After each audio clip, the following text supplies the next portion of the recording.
Okay. It's time. It's time, it's time, it's time, it's time, it's time, it's time, it's time, it's time, it's time, it's time, it's time, it's time, it's time, it's time, it's time, it's time, it's time. Oh god, it's time for Burns Challenge.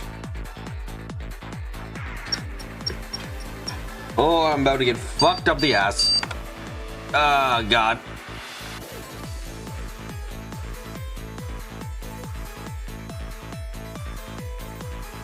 Okay, so I've been doing some thonking, and I hope my thonking will do good enough here. Hi, Darkfit. I'm fucking so nervous, you have no idea. Anyway, okay, so I have six fucking papers with me. I've been thinking about this all day. You have questions? Yes. Let's see. So, where's my paper with all my questions?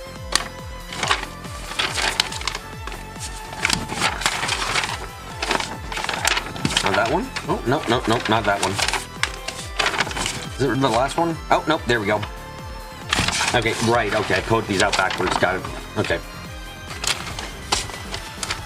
Hey, everyone. Okay, Witches of Chat, I'm going to be asking clarification questions. Pretend you're Bernie, and when not, you answer them. Because okay, so I have an answer ready, but I need to work through a bit more. Let's see, if I just go over to here, there. So if I pull up now, okay. Let's start. So first off, I might want to change that to lambda. You won't want Burn to answer. I'm asking for clarification questions. I think that's fine. Maybe. Look, I don't know how much lambda would go. Okay. So let's start off with the first question I got while I'm fixing up this and remaking a board shit. What is the definition of kid? Maria uses, actually I can pull this up here. Reread story, the 8th Twilight specifically, I can pull this up to show it.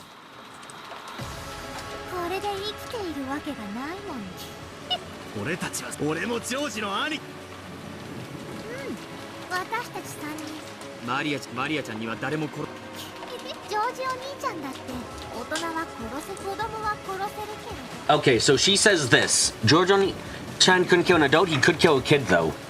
So that does so like what is defined as a kid in this case?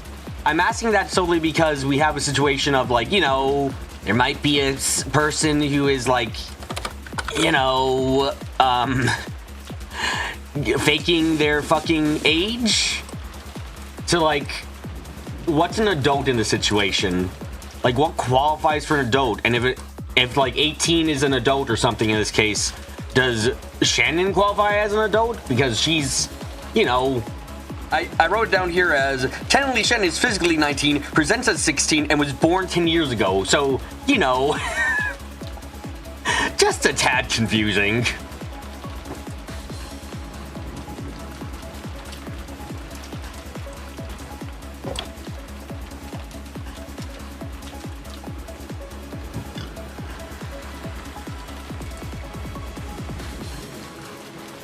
Alternatively, could be the cousin's age since they were kids.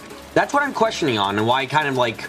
It's a clarification question, because as it stands, there's too much, like, wiggle room there for me to really figure out stuff.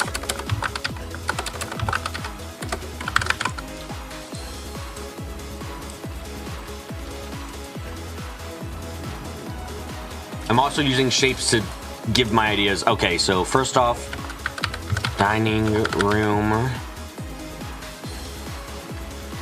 This I'm recreating how I did it on my papers.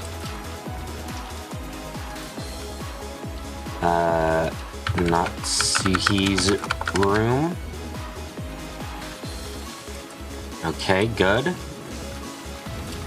And then we have the garden. Okay.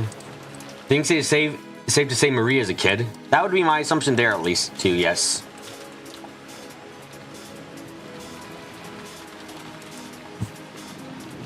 Other than that, it is up to you to interpret Bernie's words, things ambiguously on purpose. Yeah, this is why I was asking chat mostly to think about it as if you were Bernie, because I obviously don't want like straight up answers, but it's a case of just like clarifying certain elements. Darkbits says that anyone younger than George is a kid, did they say? Okay. Oh, right. Another question I had is, what definition of locked room are we using? Are we using Beto's locked room definition, or are we using something else? Because like, if it's Beto's definition, easy, got it, okay, but like, if it's not a locked room, I would like to remind everyone, it is not Beto's locked room, there is in the dining hall a massive fucking chimney you can go up. Beto's definition. Okay, so the chimney can't be used, got it.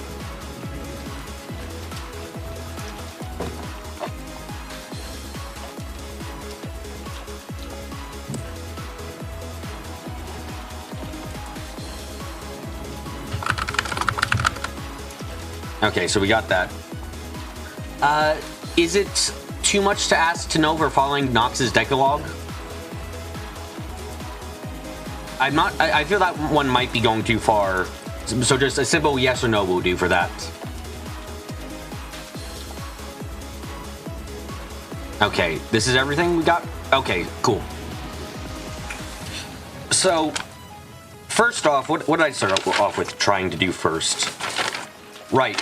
First off, I found out one of the first things I did was I found, why would Nox's Decalogue be relevant? There's some things in there that might be helpful. I'm not sure if it would be relevant or not, but I thought there might be parts that would be helpful. What I created first was something I'd like to call something I would like to call a death chain. So certain characters are dead, but like some characters confirm other people's deaths. So like I go to Genji. Genji says that. Well, okay, actually I should go to yeah. Dr. Nanjo and I confirmed that Genji-sama was dead. So what that means is that if Dr. Nanjo is dead, then that means Genji has to be dead, because Nanjo is dead, so he's innocent, so everything he said was truth. Therefore, Genji was indeed dead. And that follows up for everyone who talks to Dr. Nanjo. Nox's Decalogue Umineko version is in play. Thank you very much for that. Okay. So he also confirmed then, so like I worked under assumptions like this, so this is a death chain. If Nanjo is actually dead and isn't just simply faking it, then that means we can conclude that the following people are also actually dead. Because he confirmed they were dead. You still don't see how it would be relevant? Look, I'm paranoid in some ways, okay? Okay. So that means that these ones are dead as well. And as he also has, he also confirmed Shannon, Goda, and Kumasawa. So what this means is simply that if we go with the assumption ever that Nanjo is dead, that means these 6 people have to be dead as well. We have a similar death chain. We have a much smaller death chain where if Kanon is dead, then Genji has to be dead as well. Remember what Delnor said? The Decalogue is merely crutch for people to believe a mystery Sapo. Okay, thank you, Delnor, for the reminder.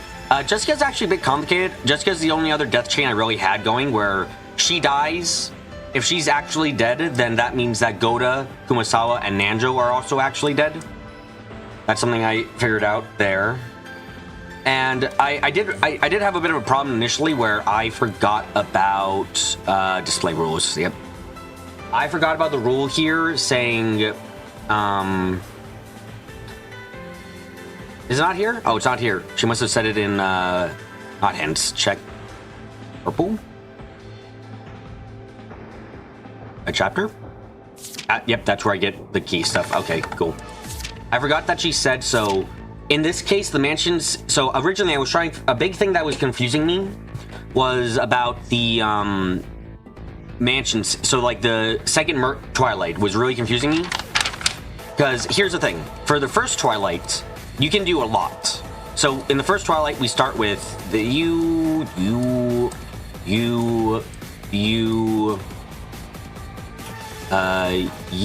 and where's the bitch? Now, is that it? 1, 2, 3, 4. Oh, no, Genji. Right. So you start with these 5 in the room. Or 6 in the room. Okay.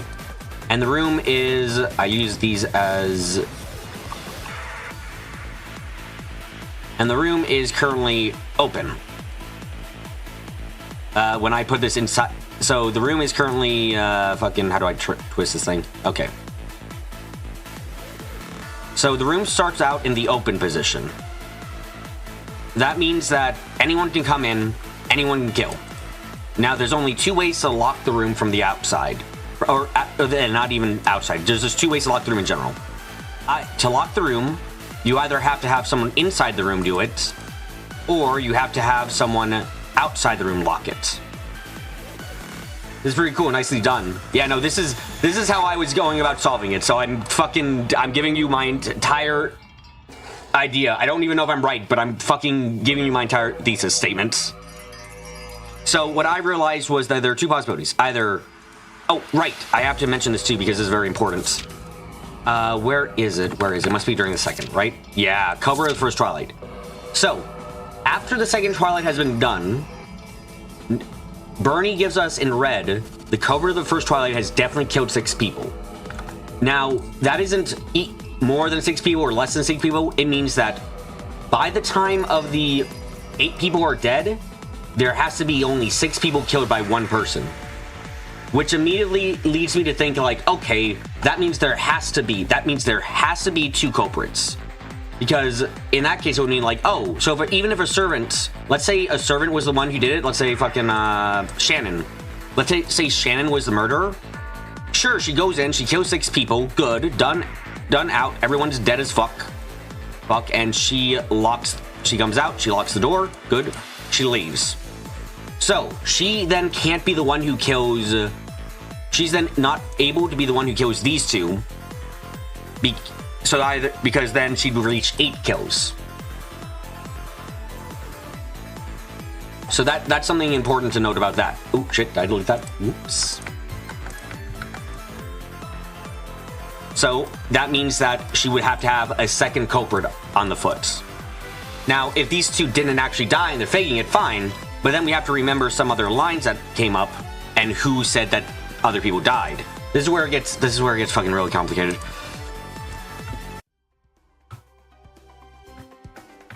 So fuck, sneezing. Because if those 2 are actually alive, we then have to examine everyone who said that they were dead. Which in this case is Nanjo. So,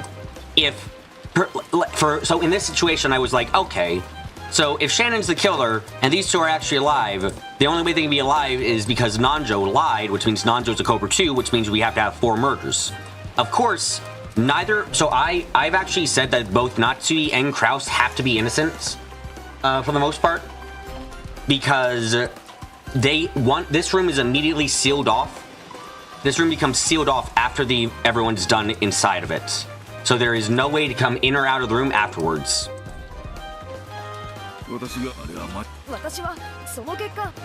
And this is an important line too. For a while I was thinking like, oh, maybe Jessica's lying about the windows being locked and she, actually she climbed out of it. And then I remember the red truth about, oh wait, hold on, all the windows have bars. Does Nanjo even have a master key to lock the room? No, but a person can go inside the room and then lock it from inside, which is why I call Natsui's room the sealing room. Because there is a way to kill both of these people, lock them from the inside, and never be caught. Because the room wasn't checked to make sure no one was hiding. There is no purple truth saying that the room was checked to make sure no one is hiding, just that the windows and doors were all locked. So it is a locked room, sure, but the killer's still in here in my mind. So let's say, because, actually, which situation was this on? Strange 1, nope, wrong one. Suggestion 5, nope. Where's my suggestion 1? Where's my suggestion 4? Okay, let's see. Okay, so like, let's go with my suggestion 3 I had at the time. So my initial suggestion was that I initially tried going with this, and this is me trying to find out who's telling the truth. So I took everyone and I said, okay, let me declare the following people to be innocent. Let me actually make another shape for innocence.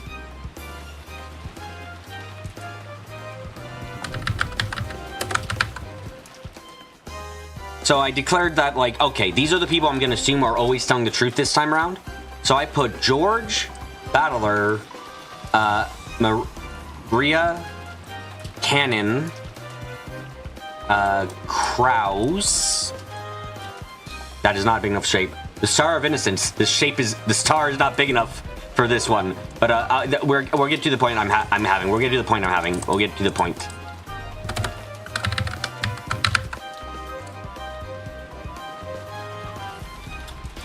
Natsui and Genji. I went with a run through of what happened, assuming all these people were innocent.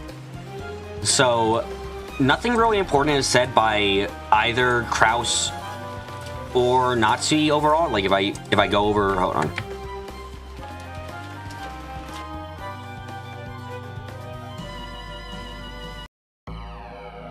So like if I go by person and check them out, for example, Kraus is just everyone gathered in the dining hall. It's clear that no one is hiding, which is actually, that is somewhat important, that no one is hiding in here. And that's a statement that's backed up by, well, it's not actually backed up, but it helped. The Battler tries backing it up somewhat by saying, there's nothing suspicious in the dining hall. We'll get to that. Natsui just says that they destroyed the Master Key, and Battler later, modal characters later on say that all the, like, the only keys left, like, yeah, that's impossible. No Master Keys exist anymore except the 2 keys on the 2 people who lie dead there. And even the narration in general says, even the general narration, which you know is facts, says that they're all destroyed. So that's a good logic work to do there. And when I went down and I figured it out, I was like, okay, what people are actually dead if we believe everyone in here is telling the absolute truth? And what we get is we got Eva was definitely dead then. Hideyoshi was dead because they were checked. Those 2 were going to be checked by George. Rudolph and Kira are dead because they would be checked by Battler. Rosa's dead because she'd be checked by Maria. Genji's dead because I trust Genji to be dead. That sounds weird, but oh well, Cannon confirmed he's dead, so that's good there. Then Kraus and Nazi, I trust, so I'm assuming they're dead as well. Then I went with Shannon because George confirms that Shannon is dead, so Shannon goes in the dead space at that point. And then Cannon himself is confirmed dead in red, so he's always dead, so that means he should always be telling the truth. Nanjo dies and is confirmed dead by George, so Nanjo would also go into the dead corner. Yeah, there's a fucking lot of dead here, and you're about to notice my problem. And then we go with, okay, then George, and since Nanjo is dead, that means everything he said was true, which means that he confirmed the deaths then of Kumasawa and Goda. Okay, and then Jessica died, and her death was confirmed by both Maria and George, and we have an issue. This is where I kind of started working through, because you notice that the only innocent people left, oh yeah, they're alive. Everyone else is dead. This is a witch problem, though. Taking those people I had at the start, we end up making a situation where the only way for this to end is for a witch to be the culprit. Because everyone else is dead, these 3 are alive, and we assume they're telling the truth every time. So, yeah, I managed to find a situation where I know that there must be a liar within this group. Someone here has to be lying now, because as it stands, every single one of them telling the truth ends up in a case where there are no one we can accuse. So I start off with going okay, can I make Maria a liar only? No, you cannot make Maria a liar because of another line we get. There's a line spoken by George near the end where he says, as if Maria-chan could kill anyone, Maria-chan couldn't kill anyone. So the thing is, if George is telling the truth, then that means Maria is automatically always going to tell the truth as well. Because George backs up Maria on never having killed anyone. Okay, so what if George is... So let's go with that assumption then. What if George is telling the truth only? This is where... Okay, so... Oh my god, I fucking have so much... I have so much fucking paper. Ah! Where the fuck is my George one? Okay. So, I then went through and worked out, okay, if George is the only... If George is, per se, in this entire thing, the only one I can guarantee that is telling the truth, then the conspiracy board is real. Yes, it fucking is. So, okay, I was like, okay, if George is the only one out of the group that can confirm is telling the truth at the start of the game, what answers can I get out of that? Because remember, everyone George confirms is dead is then someone who we confirm is always telling the truth as well. So, then George confirms that Eva and Hideyoshi are dead to start with. Okay. And then we go with, and then that means, and later on he confirms that Nanjo's dead. So that means everyone Nanjo confirms is as being dead also gets added on, which as we know is a fucking ton. Right? Right. Okay, good. Because Nanjo is a weirdo who confirmed like a fucking ton of deaths. So yeah, Nanjo confirms the deaths. Nanjo being there automatically confirms the deaths of Kraus and sorry, my throat. Kraus, Kumasawa. Where's the fuck is Natsu? Where the fuck did Natsu go? Oh, there she is. Nanjo's doctor, of course they would ask him if they were dead. Yeah. Genji as well, because he was also examined by Nanjo. Shannon as well, because she was examined by Nanjo. And then we also know that if he's telling the truth, then Maria's telling the truth, so Rosa is also guaranteed to be dead. And then if he's telling the truth, then Jessica's already dead. Okay, good. And then we know that Nanjo told the truth about Goda, good, and we know Cannon's dead from the red text, and... Huh. So, when I first got this, I was actually very much like, there's no way this is the case. There's no way this could be the case, right? Like, this doesn't make sense. There's no way. Doctors are weird for being obsessed with whether other people are alive, dead or not? Yes, exactly! Okay, so... I got here, and initially I thought, oh, that's bullshit. There's no way that's... So, like, this doesn't... I was like, there's no way this makes sense. There's no way for this to work out well. And I was so certain about that. And then I started writing it out, and well, okay, let's look at it from the beginning, and I'll show you what I mean. Are you guys enjoying me playing with conspiracy boards again? This took me 8 fucking hours during work for me just to think while I'm working and just thinking about this shit to do. God. Okay. So, what I ended up doing was I said, fine. We're gonna just have we're gonna have George be the innocent one, only person I hear the truth about, and we'll move from there. Let's start with our scenario. Door, open. This is actually a lot of fun. I'm happy you're, I'm happy you guys are enjoying my schizo rants. Okay. So, what I went with is, okay, so we have Rudolph, Eva, Hideyoshi, Genji,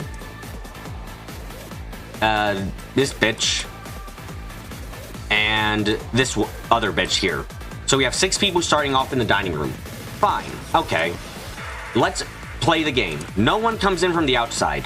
Door locked. Got it. Okay. So then, what happens? Well, if we're assuming Battler might be a liar for once, well, Battler's the only one who checked these two's bodies. So, they live. So, they're actually alive, because Battler then lies about that. Resulting in 4 deaths. Okay. So then these people pretend to be dead. Got it. Now, everyone else scoots on over. They open up the door. And they find everyone dead, and they scream, and they shock, and everyone rushes over. Battler goes to check on these two who are, and he said, and let's remember for a second. Battler said, let's go to fucking Battler for a second, by the way. he said on the first Twilight, and nothing suspicious was found inside the dining hall. Okay, if he's a culprit, you know what? I would say people who are supposed to be dead being alive is rather suspicious. Okay, but then we have confirming this death, and confirms this death, so that's all fine. Okay, they leave. I need to double check, actually. They don't lock the door on their way. Well, it doesn't matter if they lock their door on the way out, actually, funnily enough.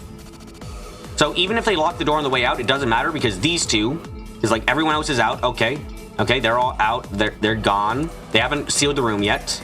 So these two, then everyone else goes. They fucking skedaddle away. Okay. And then these two open up the door, and now they leave.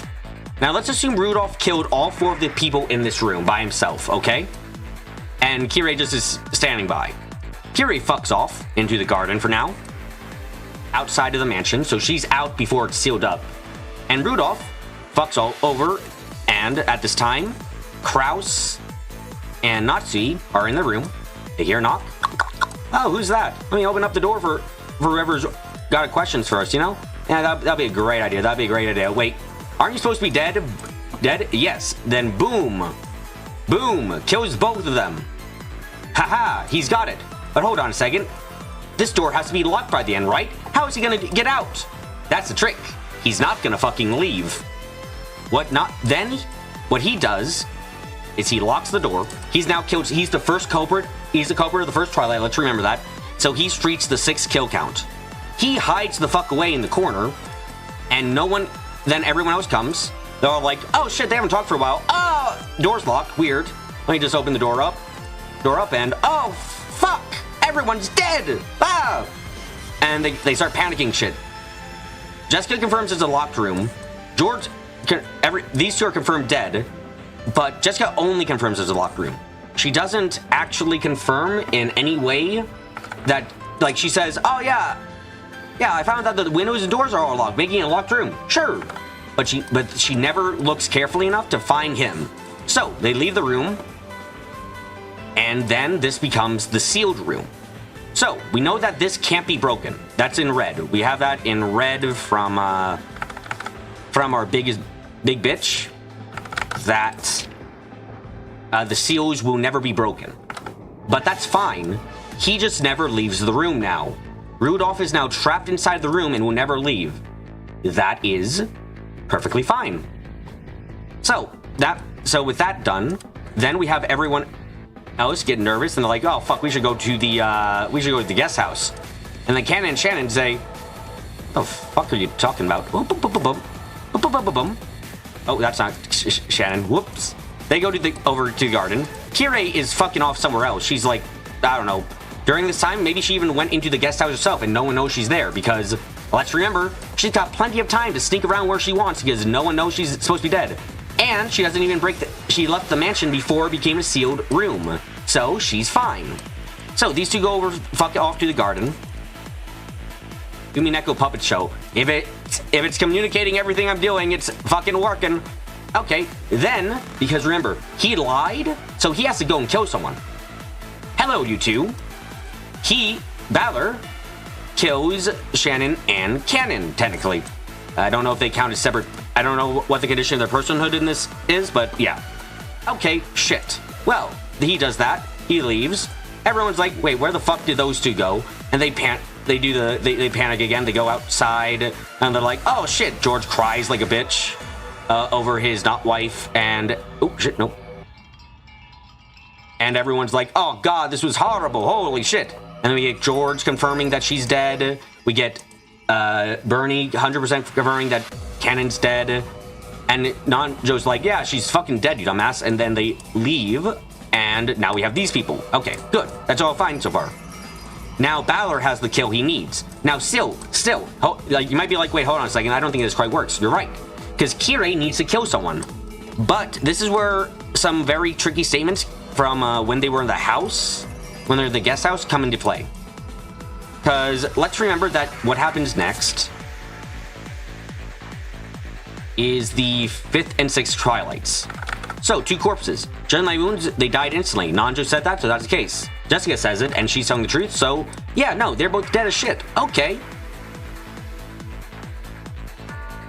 But let's also remember that currently this place is a locked room. This is also a locked room right now. Okay, but these two are dead. How could that be? Well, let's remember, Kirei sneaked in earlier, so she got in and she's in the place before it gets locked up. Good. So she can kill these two. She can kill Goda and Kumasawa. Now, you might be asking, hey, why is that important? Can't Balor just do that? No, he cannot. Okay, so he can't do that because Balor gives alibis. He starts with, oh wait, none of us have alibis, guys. And it's like, no, that ain't the case. Then Jessica says the 4 cousins of Dr. Nanjo couldn't have killed Goda and Kumasawa-san. Now this is why this is very important, because at this point I was questioning, like, hold on, couldn't George do this theoretically? Like, what's stopping George? Because like Rosa, you need 3 people to do this, because one person gets locked up in Natsu's room via this method and will never be coming out.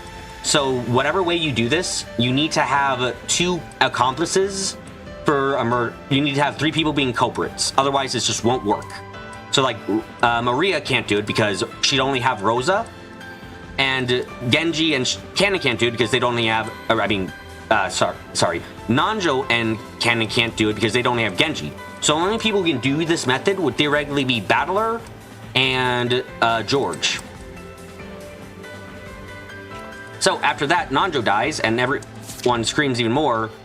Everything's locked up perfectly. Oh, it was instant death. And like, yeah, everything's still locked up perfectly. And and Jessica says, no, none of us could have done it. Right. It was fucking this bitch again. Okay, that's all fine and dandy. Good. And so then they're like, oh, wow, shit, I guess we're all alone, guys. I don't want like this, she says. And Bo rushes out. Now let's remember for a second too, the bars that stop people from like leaving out of Natsu's window, they're not only on the mansion. They're only on the mansion. They're not anywhere else.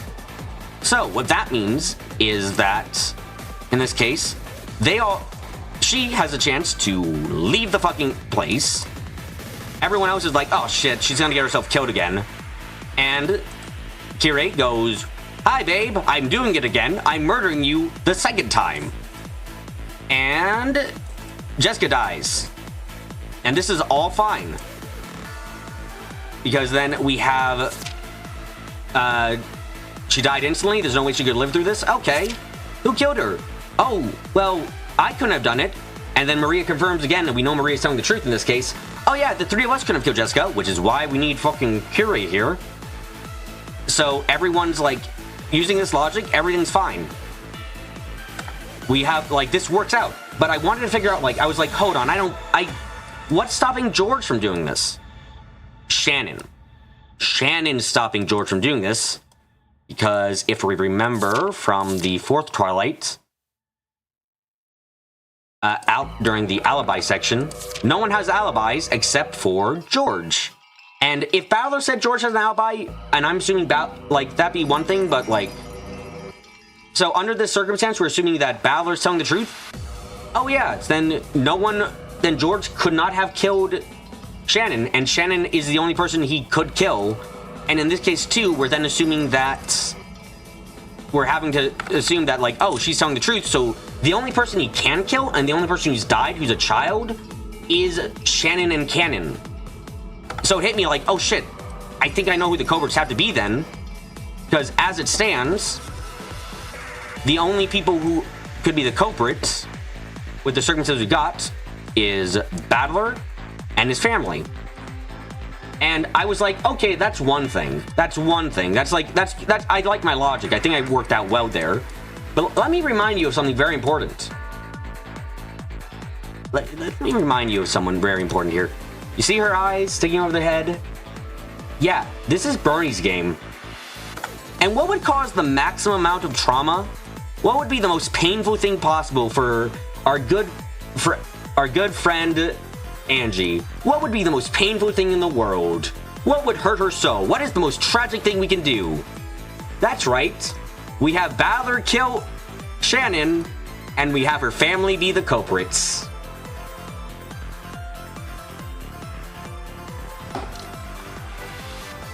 that is my logic. It took me fucking 8 hours to come to that conclusion, but I am very satisfied with it at the minute. I think my logic works out quite nicely. The only part of here where I'm kind of iffy is on the guest house and Kyrie leaving. That is the only part of this entire thing where I'm like, maybe I'm wrong. But otherwise, this works out really well. So, what do you guys think? I don't just... If you didn't know the answer, you were just hearing my wild... Or you were hearing my theory for the first time, which you are. What do you think of this theory? I'm gonna go with it, but I'm terrified. No doubt about it.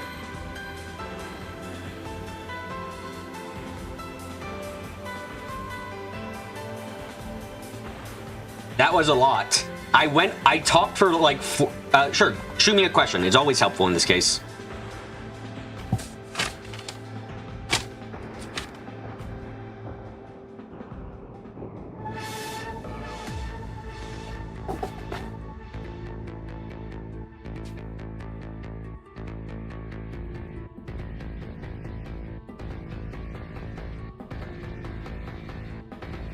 What prevents Kyrie from leaving the guest house, theoretically? The biggest thing I can think of is the line we have, let me see, Chapter 5, Part 7.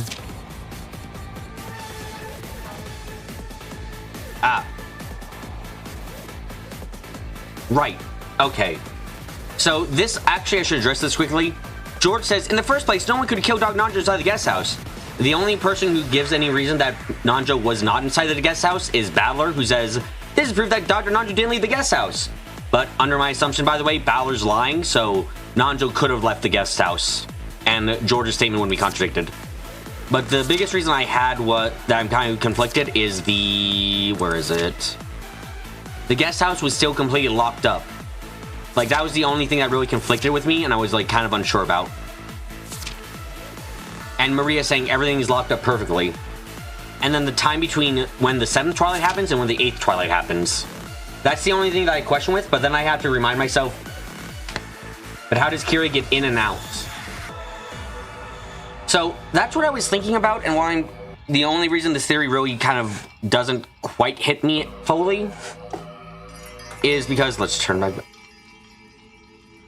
How does Kira get in and out if she didn't kill Nanjo at the guest house?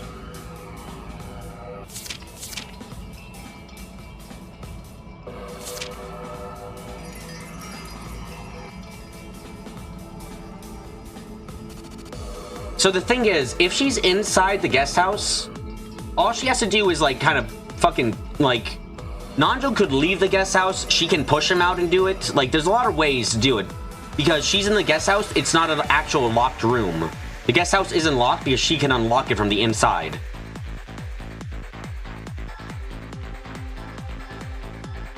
I'm considering your question's kind of a battle of red and blue here, Darkbit, honestly.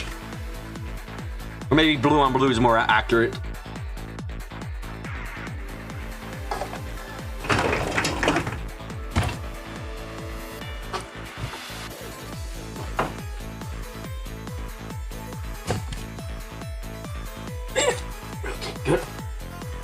Good.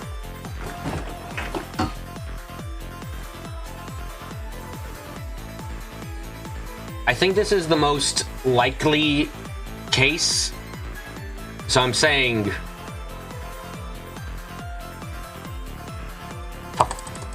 Fuck you, you smug little bitch. She unlocks, leaves, kills, and enters and locks again? Yeah, that's what I was thinking about. Yeah, that's what I was thinking about. And I think that's like it's like, okay, so the thing is, I'm working under the very hard to make assumption that the how done it and the why done it are completely irrelevant. So like, this is a who done it alone. And that means that even if it's unlikely to happen, even if what I'm suggesting is a tad ridiculous, because it doesn't contradict any of the rules we set up, I think it's fine.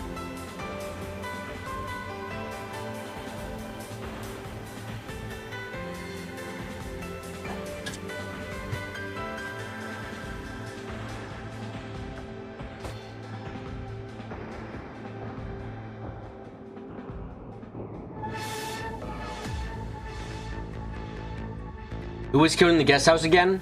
The people who were killed in the guest house were... Hold on a second.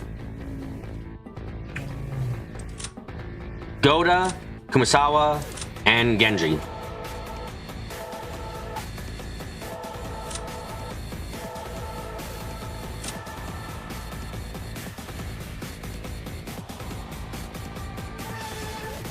Honestly, just knowing Burn is also the reason you need to believe BB's reasoning. Ah, yes, the reasoning of Burn wishes for maximum sadness. Yep, that.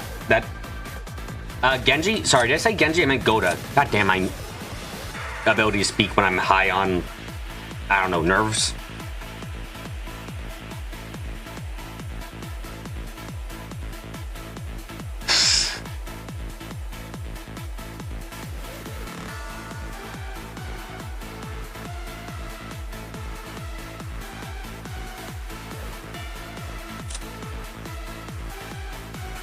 Oh, right. A question I was going to ask chat because A question I was going to ask chat because this was actually very confusing is, if Dr. Nanjo is a killer, I don't think he is at this point, but if Dr. Nanjo is a killer, he says the line, "Doctor or not, no one examining body reached the wrong conclusion."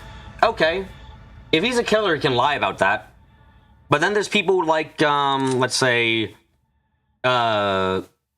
George, who says, oh, Jessica died instantly.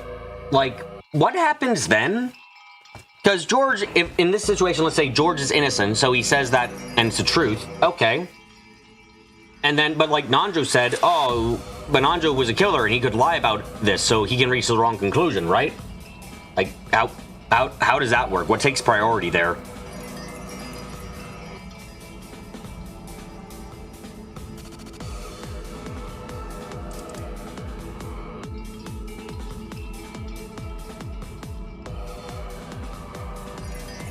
Coverage don't have to lie? True, but I have to ask this question because they might lie.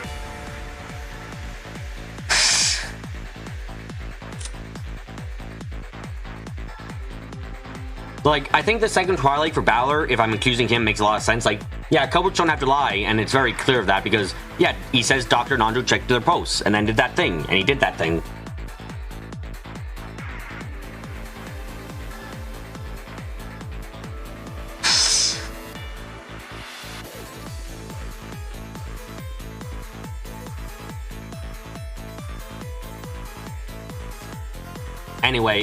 Anyway, stop fucking smiling at me that.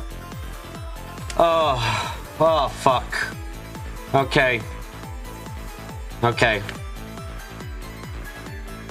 Balor, Kire, and you.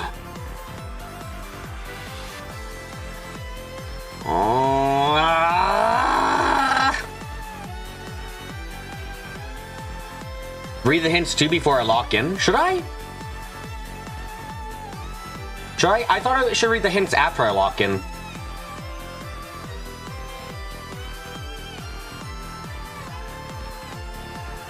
Actually, I might as well ask chat.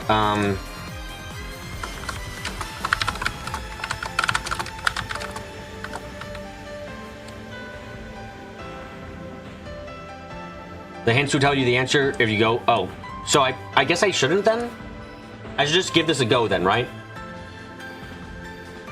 So should I just give this a go, and if I get it right or wrong, that's how it is?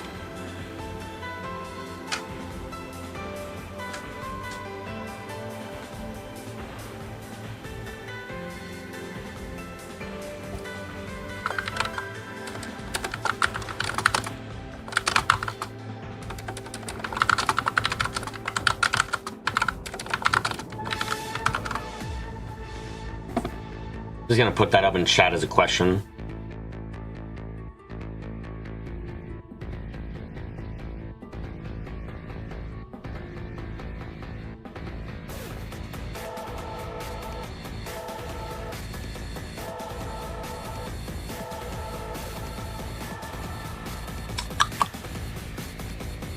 I have a poll up in case you're listening and don't know.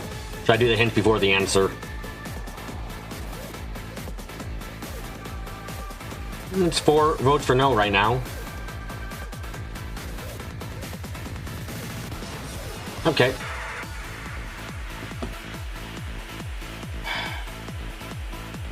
Okay.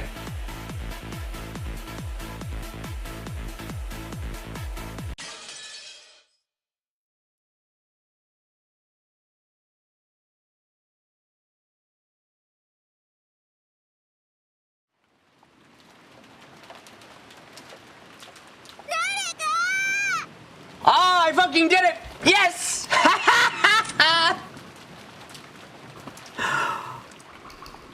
Holy shit! I did it! Yes! Yes, yes, yes, yes! Oh shit, that was so scary!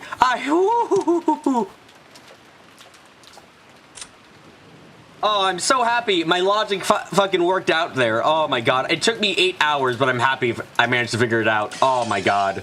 Okay, now for some Beto and Battler content. Let's go.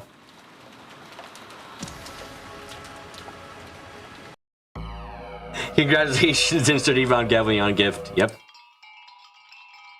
Oh? Ah, okay. These purple statement things are quite a problem. You know, I have to admit, part of the reason that I decided on that answer is very much because I understand Bernie enough where I'm like, what would cause the most trauma to Angie? Oh yeah, that would do. Like, once I realized that, I was like, yeah, no, this works very well. No other statement's important enough to be on par with Red Truth. But they also contain the culprit's lies. Even the dumbest idiot would try sewing a bread roll hoe if there might be a needle inside. That is a factor in your calculation as well. Great to see that we understand how Bernie ticks. And now there goes my 6 fucking papers I wrote on. True.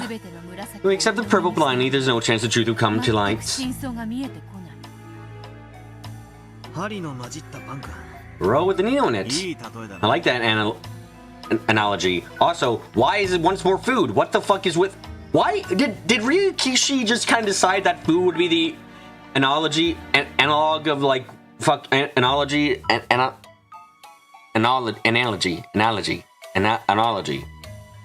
Fuck, I cannot speak. Of witches. This precious vital information might all be wasted thanks to one tiny lie.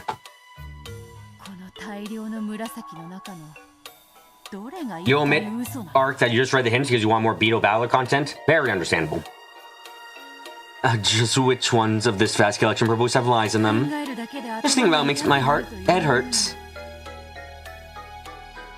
Then why don't we try turning the chessboard over? Oh. What do you mean? It's simple. Forget which ones are lies. Let's concentrate on finding out which ones must be true. Are there any purple statements that we know must be true? That's what we're looking for. We're looking for people who couldn't possibly be the culprit. If we can do that, then all of our purple statements are the same as the red truth.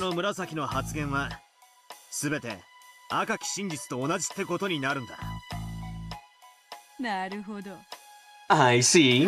Instead of searching for the culprit, we'll start by searching for those who couldn't be the culprit. Yeah, no, that was a hard-ass puzzle, but I enjoyed it a lot in the end. I don't know if I would have gotten done faster or slower if I, like, didn't spend my time at work, just, like, getting some thoughts down.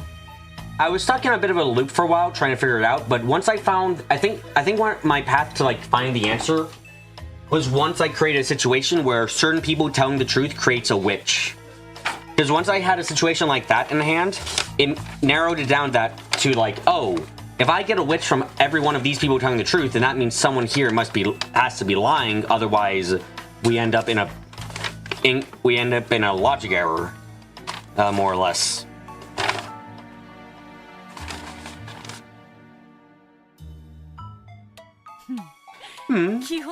Quite a fundamental strategy. That's it. There's gotta be someone, so let's look through carefully. Well, that's a start, I guess. Let's see what they can do from here.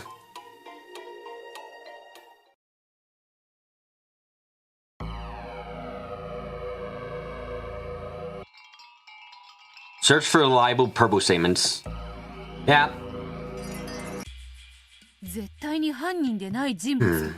How can we know for sure that someone isn't the culprit? One of the rules is that the culprit can't die. In other words, though it might sound cruel, we can trust anyone who's dead. There are a lot of hints. I saw on the archive there's 21 fucking hints, which is crazy, but also understandable. So most of this stream is probably going to be going through the hints, honestly. Except because the first, almost the first entire hour was me just explaining my reasoning.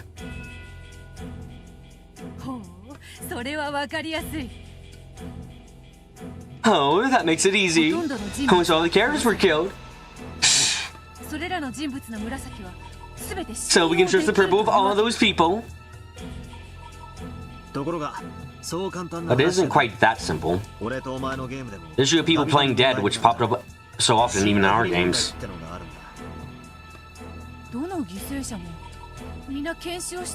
The bodies of all victims were examined, were they not? Nanju even said that with the purple that no one would reach a wrong conclusion when examining a body. Dr. Nanju's a culprit, then we can't even rely on that. At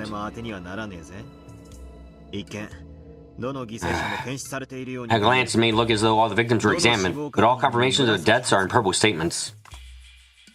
We can't be 100% sure. Then, whose death can we be sure about? Canon! Because that was in red! Alright, let's check all the examinations all over again. Let's look for someone who can be absolutely certain is dead, in some ways more reliable than these purple statements. Really leading you along the path of realizing that Canon has to be dead.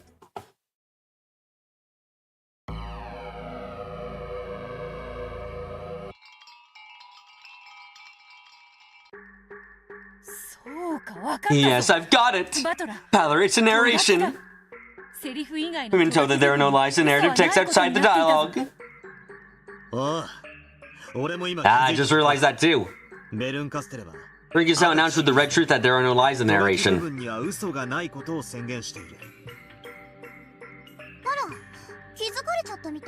Honestly, I was kind of... I noticed that too, but I kind of was like, you know what? I'm not actually gonna rely on that much, mostly because I need to figure out other parts first. They won't get anywhere if they didn't. Wrong there, Bernie! I got to the end there without thinking about it. Some fucking how. Are there any deaths confirmed by the narration? I mean, we can say for sure that the person in question is dead. That automatically means they aren't the culprits.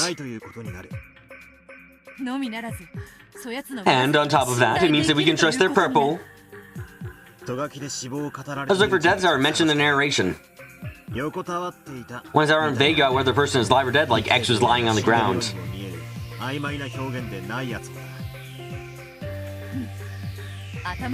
Yes, let's read it through once more from the start. How long do you think this puzzle took Beto and Bernie to solve?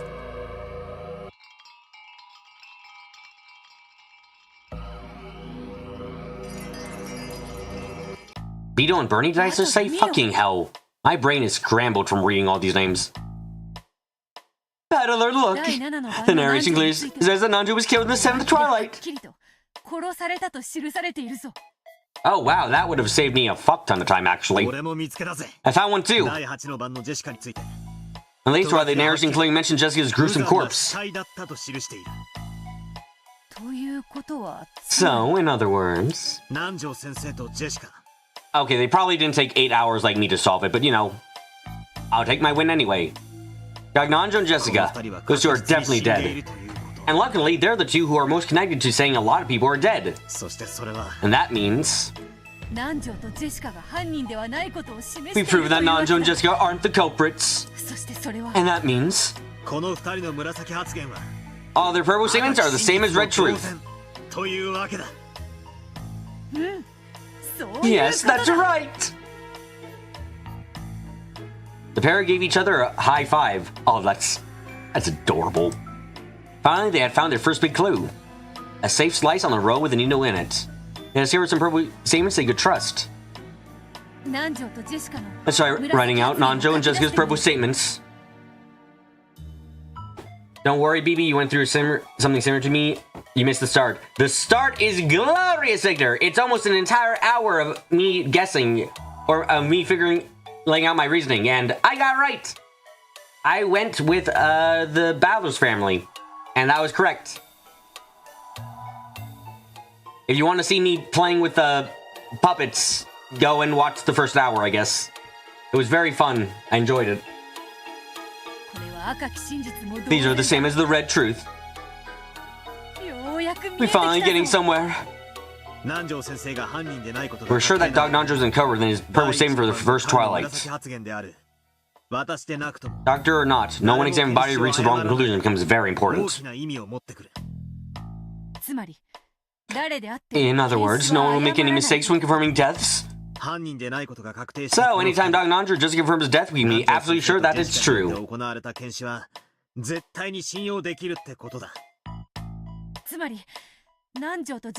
So, anyone whose death was confirmed by Nanjo or Jessica cannot be the culprit. Work backwards from the end with the sure survivors of George, Val, and Maria. I did something similar. I started trying to figure out, like, narrowing down by, like, asking myself, if these people are telling the truth, what situation do we get in and stuff? Also, let me see. Yeah, they're going with my death chain idea.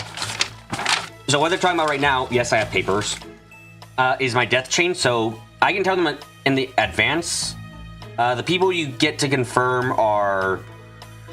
They have exact overlap overall. So the most important one is Natsui, Genji, Kraus, Shannon, Goda, and Kumasawa are all confirmed dead via Nanjo. Uh-oh! Looks like they're moving along. It's strange. I find it annoying that they're moving along. If they did get stunk, that would just be boring. Victor, I'm question for you, Victor. At the end, did you factor in the fact that the culprits you selected would deliver the most emotional trauma to Angie? Okay, let's check their examinations, find some more characters who can't be the culprits. Yes.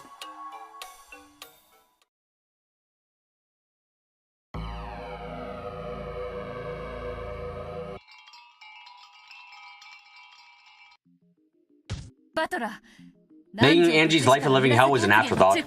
It was the part that cinched it for me, where I was like, I'm not entirely sure. Makes Angie's life a living hell. Yeah, that works. Fowler finished checking Nanjo and Jessica's purple statements. People whose deaths were confirmed by those two are definitely dead. That means they can't be the culprits. Which in turn increases the number of purple statements we can trust. Let's start with Dr. Nanjo. He confirmed the deaths of the victims of the second Twilight, Kraus and Aunt Natsui. And then, on the fourth Twilight, he also confirmed Shannon's death. On the fifth and sixth Twilight, he even confirmed Goda-san and Kumasawa-san's deaths. The number of innocent people have skyrocketed. In addition to Nanjo, Jessica would now have Kraus, Natsui, Shannon, Goda, and Kumasawa cannot be culprits. Sadly, as I learned, none of them examined any corpses, so you can't go any further in the chain. That's the best we're gonna get. That's not all. The fourth Twilight Brinkus announced Canon-kun's death with the red truth. Oh, you remember that now. Sweet. The culprit can't die, so Canon-kun isn't the culprit either. Nanjo, Jessica, Kraus, Natsui, Shannon, Canon, Goda, and Kumasawa. All 8 of them are not the culprits. Oh! I suddenly now have 8 suspects less! It's only natural that they make it this far. This is where it really begins. Would it believe me that I abandoned this line of reasoning because it didn't get me far enough? Now the number of people purple statements we can trust has grown tremendously. We're really getting to the thick of it. Yeah! Let's go check the purple statements the characters we just proven innocent.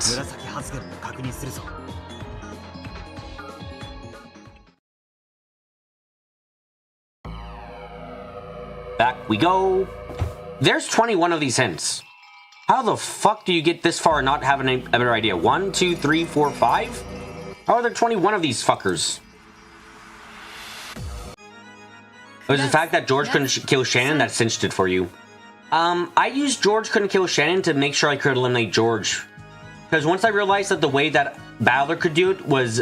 I had to make sure that the way Ballard could commit the murders was not something that could be replicated by any other characters. And I was like, George may be able to do it. Oh no, George cannot kill Shannon. Oh, fuck. Okay. Kraus, Natsui, Shannon, Cannon, Goda, and Kumasawa. Have a look through the purpose statements for all the people we just proved innocent. Yeah. That was right, we proved that Genji-san isn't the culprit. For the first trial, Ken announced in purple statement that he confirmed Genji's death. That clears Genji of suspicion as well. So now, a total of 9 people have been proven innocent. Things are going pretty well. Alright, looks like Shannon and Kumasawa's purpose statements confirm that the 6 people with the first twilight all died.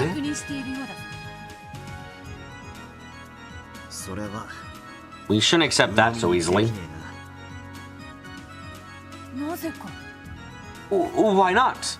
Neither one of them says that they all died. We can trust Shannon's and Kumasawa's statements, can we not? Yeah, right?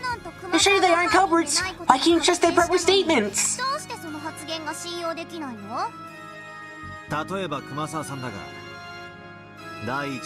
Kumasawa-san, for example, only said they were lying, they're covered in blood.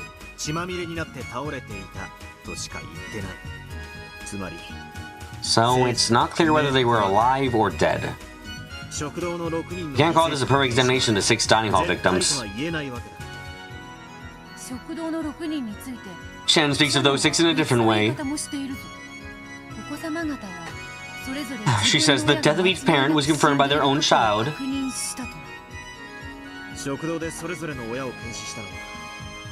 That means George Aniki, Maria, and I each examined our own parents in the dining hall.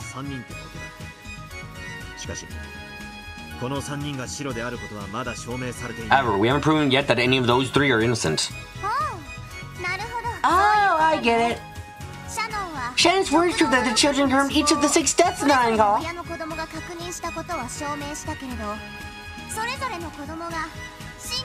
But they don't prove that the examinations those kids performed were legitimate. That's it. So we can't deny the possibility that the kids are lying, we still can't remove any of the 6 at the dining hall from suspicion.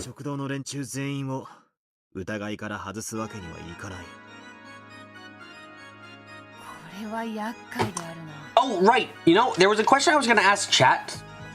I was going to ask chat/Bernie. Are we playing... Is this puzzle with wolves and sheep in mind? As in, if there are more wolves than sheep at any point, does that mean that the game would have immediately ended? How troublesome. All 3 of those survivors will live until the end.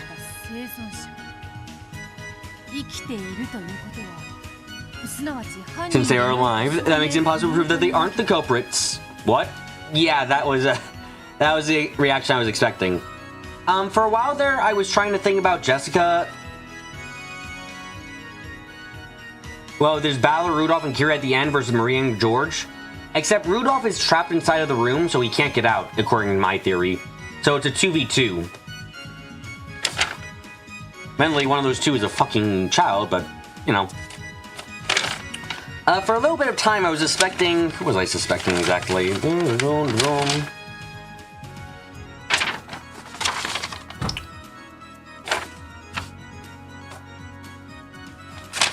Right, I was suspecting George, Jessica, Nanjo, Shannon, and Maria for a little bit. So that's why I was asking, because otherwise that'd be like... Balor would be alone. Ballard, George, Maria. These survivors are not only likely to be the culprits, they're also probably the hardest people to prove innocent.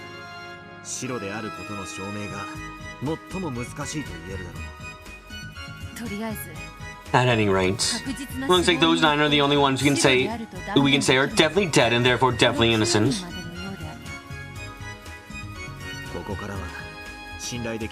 From here on out, it'll just be pure reasoning based off the purple statements of the 9 we can trust. I mean, you mean I could be wrong by the exact circumstance of the murders, even if you have the right culprits? Do you think that would piss Bernie off? Getting the right answer without having the correct logic? Nanjo, Jessica, Kraus, Natsui, Shannon, Cannon, Goda, Kumasawa, Genji. We can only read through their purpose statements once more. Then I accept pissing her the fuck off.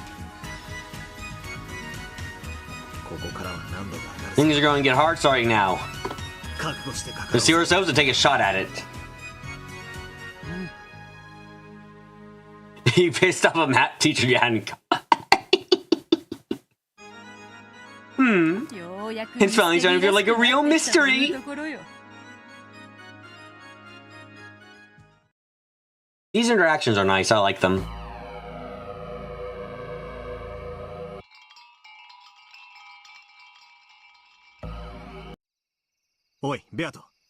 Hey, Beto! Found out something interesting. This series of crimes, master keys can never be used.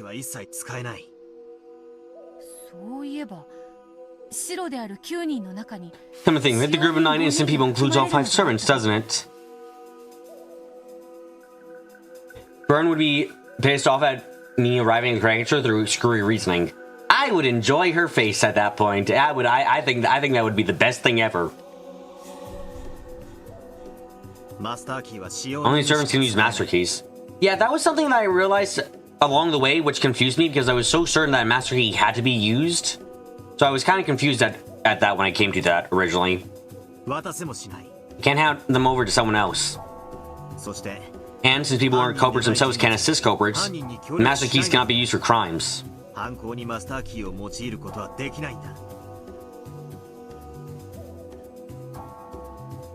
There's a guarantee that all 5 servants are innocent. We know that the master keys have nothing to do with the crimes. Yes, that's right. And that makes this even more troublesome, correct? Oh, these locked room murders.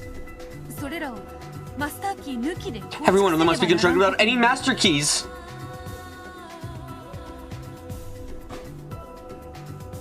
Sorry, I think my face is broken again. Yep.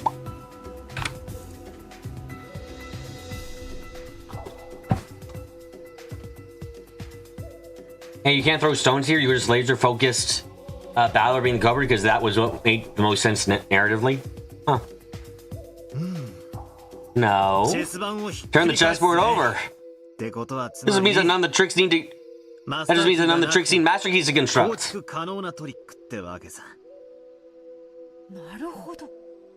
I see. First Twilight, the locked room of the dining hall. Second Twilight, Natsui's locked room. Starting with the 5th Twilight, the locked room of the guest house. It seems let's look closely through these again.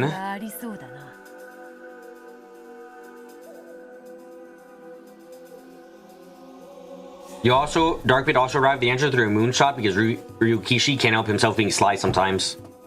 Let's read it through once more carefully. All the servants are innocent. Master keys can't be used. Let's think this through again with that in mind.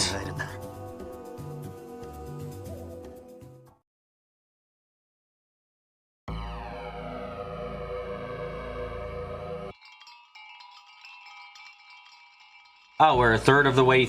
We're gonna be like a quarter of the way. A third of the way through. I think I have a theory about the dining hall and locked room of the first Twilights. Let's hear it.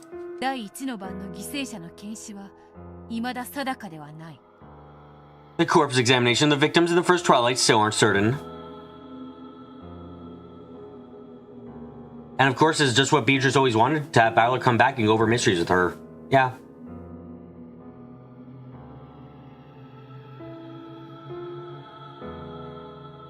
You were suspicious of a statement that was through Angie's eyes? Yeah, no, that makes sense.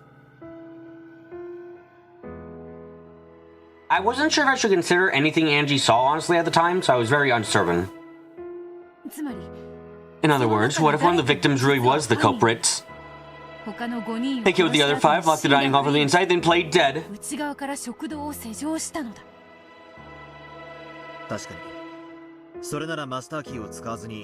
True, they could create a locked room without losing master keys that way.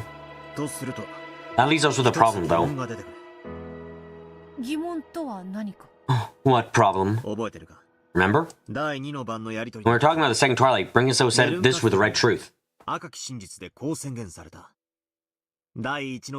culprit of the first Twilight has definitely killed 6 people. Yes, now that you mention it. How's that red truth? Seems all 6 people in the dining hall were dead after all.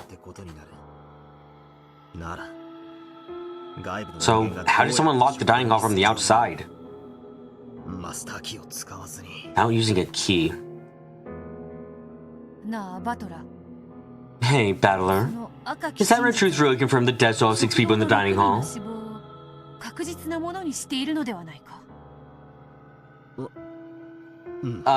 Well, it does? Doesn't it?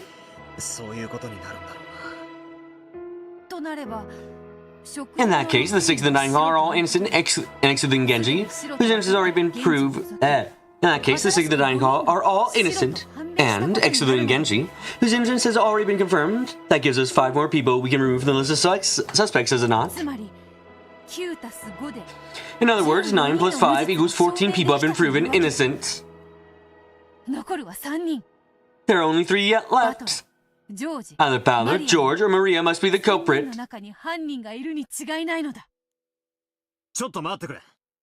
Wait a second.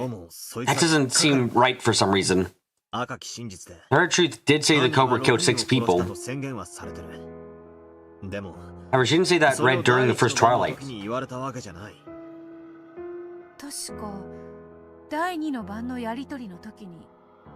I believe she said it during... I believe she said it back when we were talking about the second Twilight, yes? I'd like to read through that bit again.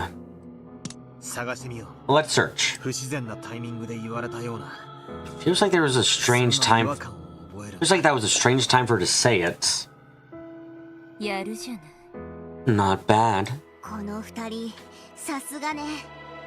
Can't underestimate these 2. Even their instincts are sharp.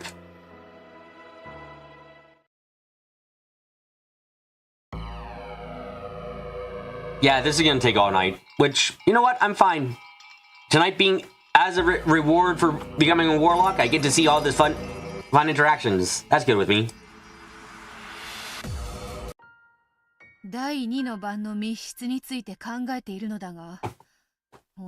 Like how the hints are more or less the Ken way was solved. Oh yeah, no, I like how this is presented. It's really nice. This is presented as like an actual this is what like an actual thought process is happening here, which makes it very interesting. It also isn't very far off from how I was doing it for a time, except once a path kind of hit a dead end for me, I threw it away for a bit each time. I've been thinking about the second Twilight locked room. No matter how many times I try, I keep ending up with the same theory. Yeah, I will say that, by the way, the second Twilight's locked room was one of the parts working around over and over again. Because a lot of the other murders are relatively easy to talk about and figure out, but the second Twilight's locked room was one where I had to I needed to like work around it and figure out how to make it work. I mean, someone killing the pair of them, then locking the door from the inside and hiding? The master keys can't be used. The door must have been locked from the inside. So it only makes sense that the culprit was hiding somewhere in Natsui's room. Right. That is weird. This is in the narration. Alright, how much time passed? Kraus and Natsuki were the only ones who didn't return. And then it continues. Everyone headed to Kraus's and Natsuki's rooms together.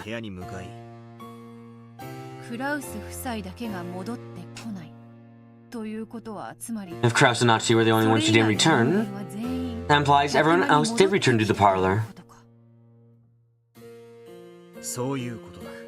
That's right. The culprit locked themselves in Natsuki's room after committing a crime. They shouldn't have been able to return.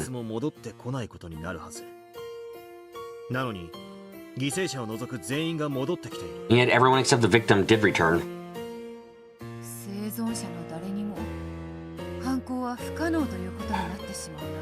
That would make this crime impossible for all the survivors. So maybe you really should follow your theory someone in the dining hall is surviving and committing the crimes later.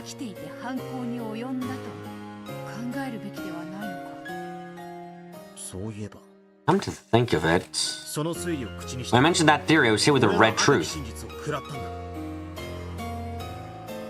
My theory was that someone in the dining hall was alive and killed Kraus and Natsuki. That theory was countered by this red truth. The culprit of the first Twilight has definitely killed 6 people. Well, that's hardly surprising. After all, the culprit went on to kill Kraus and Natsuki, so they killed a total of not just 6, but 8 people. Ah. Wait, huh? Hold on. They went on to kill Kraus and Natsuki? So the culprit has definitely killed 6.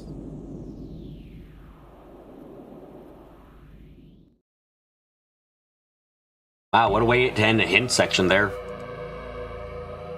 Definitely killed 6 people. Ah, okay, we're bringing more attention to it. Got it, okay. I've got it! We've been fooled! I know what she meant by saying the culprit killed 6 people. What do you mean, you know what she meant? Explain yourself. The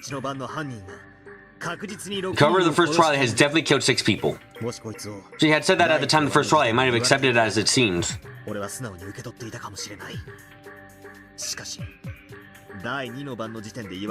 However, remember that she said after the second Twilight, a new possibility shows itself.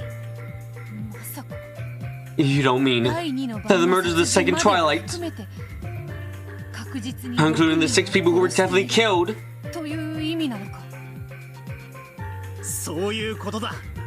That's it! Kara really was hiding among the 6 in the dining hall.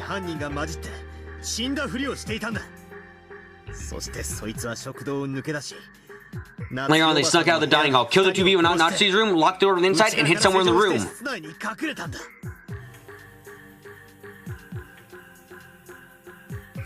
The culprit could have only killed 5 people at most in the dining hall. However, Yana and the victim of the second Twilight, they would definitely have killed at least 6 times. I see, now it all adds up. You can construct locked rooms of both the first and second Twilight without using master keys.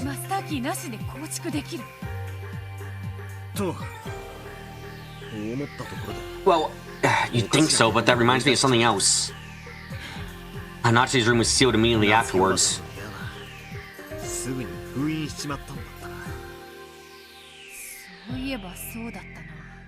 Oh, yes, come to think of it. They bring us out to the red truth to say this. The group stood the room at the same time they left.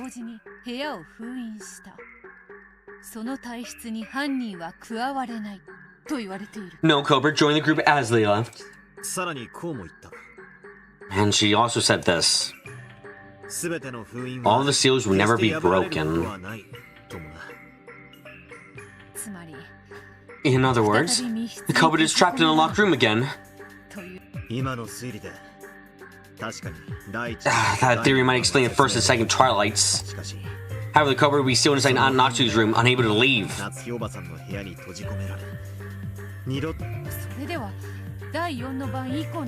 that means they wouldn't be able to carry out the 4th Twilight and onwards.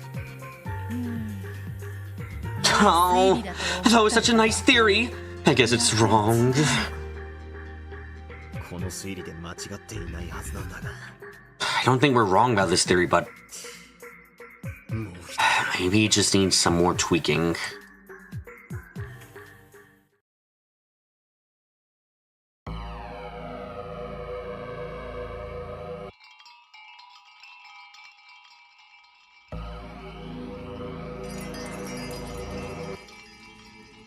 On to our 11th hint.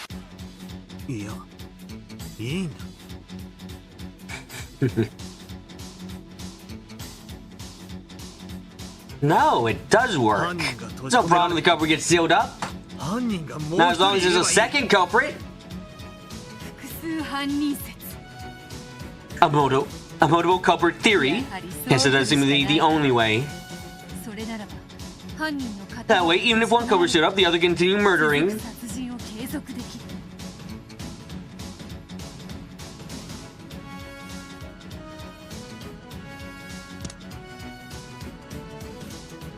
A really good song that's only tragically only been used twice. Didn't even realize that. Huh.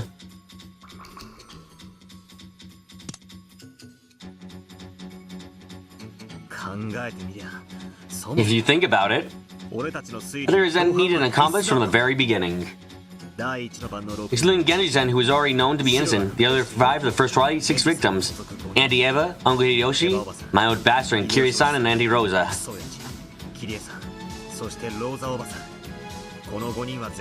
Are the deaths confirmed by people who also haven't been confirmed innocent?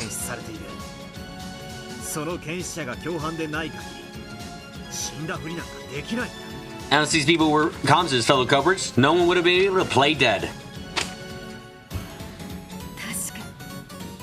You're right. After all, the rules say that only culprits can cooperate with other culprits.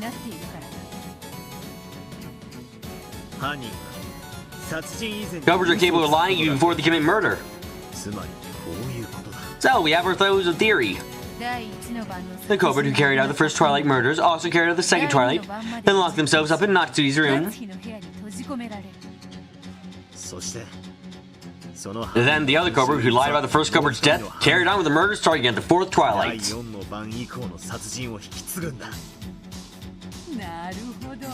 Yes, it matches up that way. Yes, it all matches up that way. So, which of them was it? Unfortunately, so far, any one of them could be the culprits. However, we can say for sure that the crime wasn't committed by a single person. And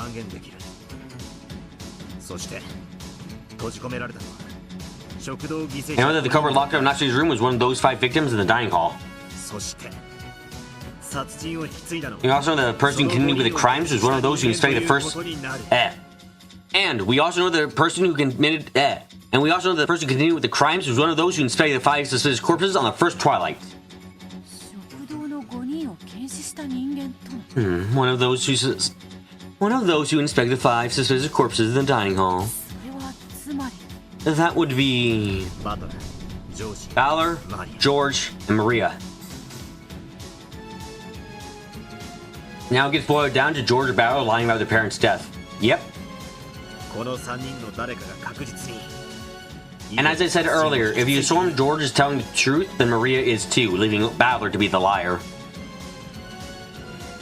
Remember that one of those 3 committed the murders later on. Excellent. Let's focus on those 3 and find the truth about those later crimes.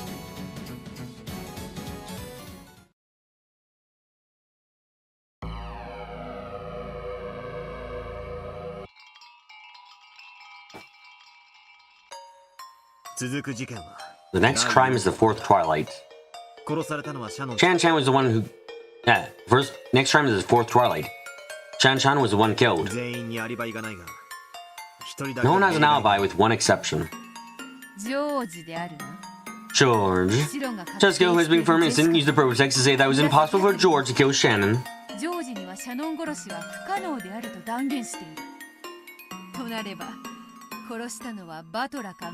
So does that mean either Maria or Bala must have killed her? Yeah, the only one of those children, assuming you can count her as such, that George could kill is Shannon, but he couldn't kill her.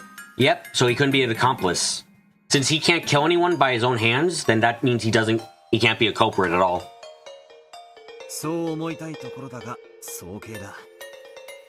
I like to think that, but it's too soon to be sure. Valor, Maria, and every other person except George lacks an alibi. I managed to prove the crime wasn't committed by a single person. I didn't prove that there were exactly two culprits. At this point in time, it's still too soon to be sure. I see. In addition to the culprit of the first and second Twilights, and the culprit who lied about the first culprit's death.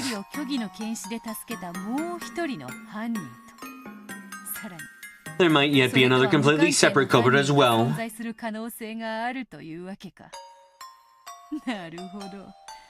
Yes, it was a mistake to overlook that. The murder of Shan-chan was possible for anyone, with only one single exception. Also, that fact alone is enough to prove that George Aniki is innocent overall.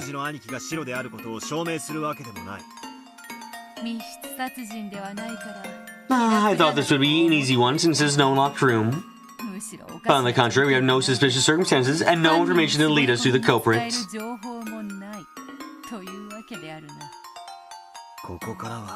The case of the crime starts picking up here. Instead of getting stuck on this one part, we should take a look at the fifth Twilight too.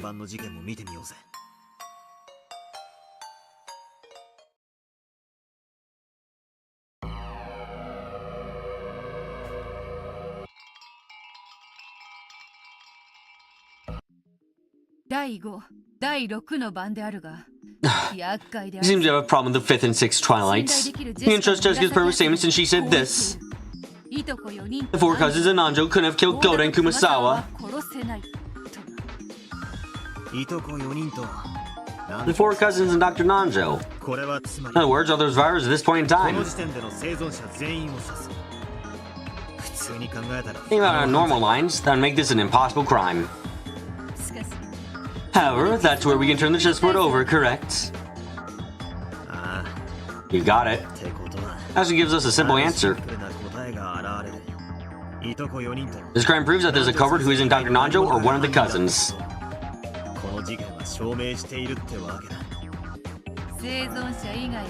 Other than these survivors, everyone is supposed to be dead. And yet it was impossible for the survivors to commit the crime.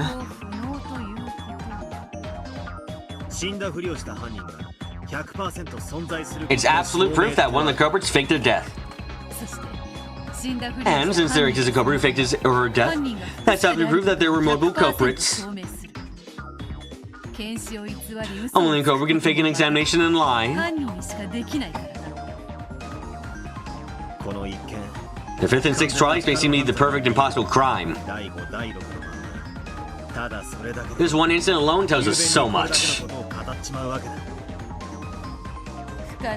Impossible crimes are a double-edged sword. They have the power to break your opponents, but they also make it possible for theories to break deep into your lines of defense. Long ago, you would surely have surrendered. How far you've come. It's all because you trained me so well. They grin at each other. What a romantic date this is. They have been on the brink of death and back in their many intellectual games before now. They wouldn't be discouraged by a riddle like this. Let's move on to the crimes of the seventh and eighth Twilights. I think we're getting pretty close to the core of things. Yeah, let's keep our wits about us.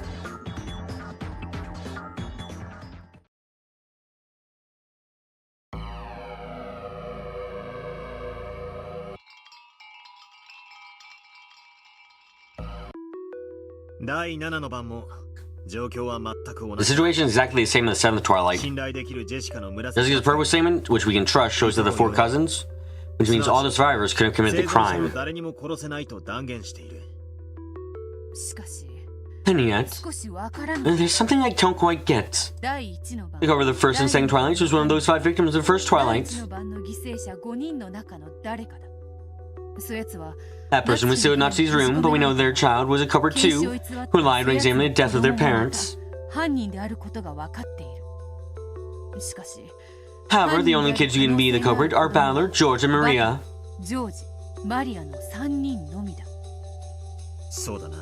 That's right. We're proving that they couldn't have committed murder for the 5th, 6th, and 7th Twilights.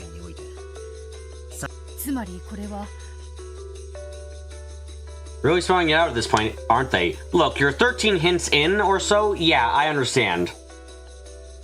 In other words, it shows us that another culprit exists. Interesting! Also happens to be a theory that makes sense. Also, it would mean that the third culprit was one of... It would also mean that the third culprit was also one of those who was playing dead. Might even be possible to have 4 or 5 culprits this way.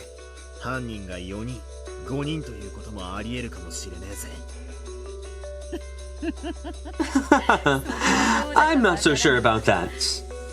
At any rate, Goda, Kumasawa, and Nanjo couldn't have been killed if there were only 2 culprits.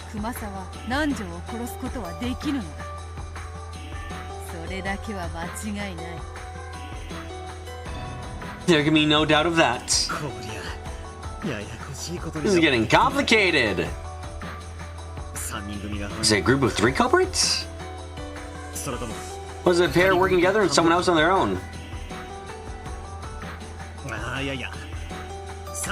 Alright, we can't forget the possibility there are more than 3 culprits.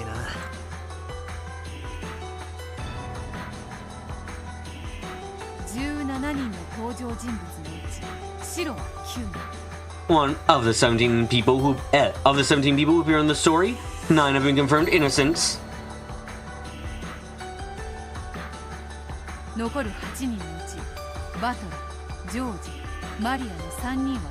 Eight are left, and let's put Balor, George, and Maria to the side since they survived. At least 5 people were supposedly dead, but have not been proven innocent. Eva, Hideyoshi, Rudolph, Kyurei, and Rosa.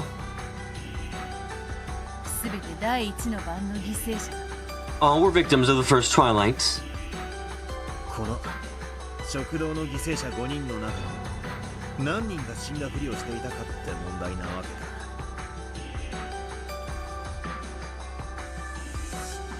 Now, the question is which of those 5 victims of the dining hall was faking death? We're getting close.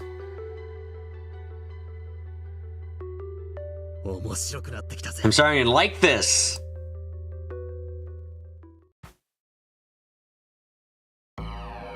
I gotta admit, I'm still riding that high, by the way.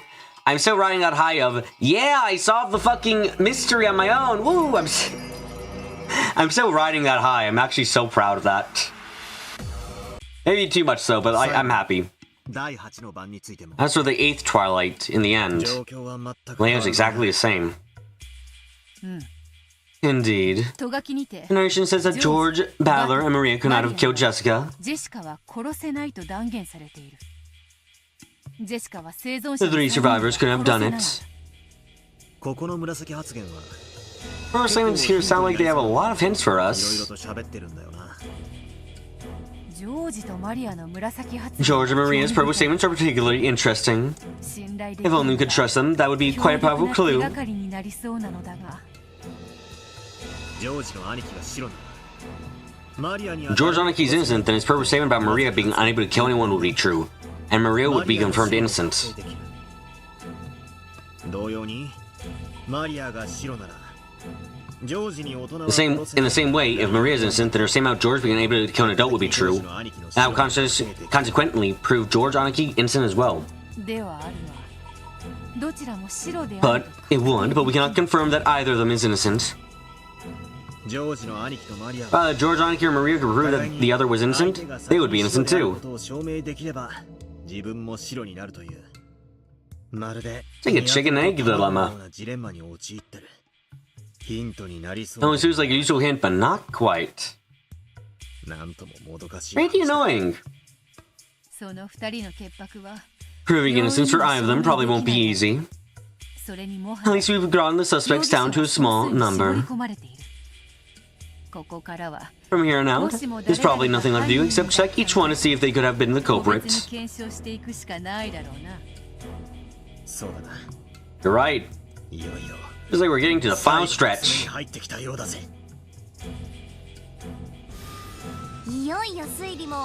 So, looks like we've almost made it, doesn't it? I feel like a plucked fish.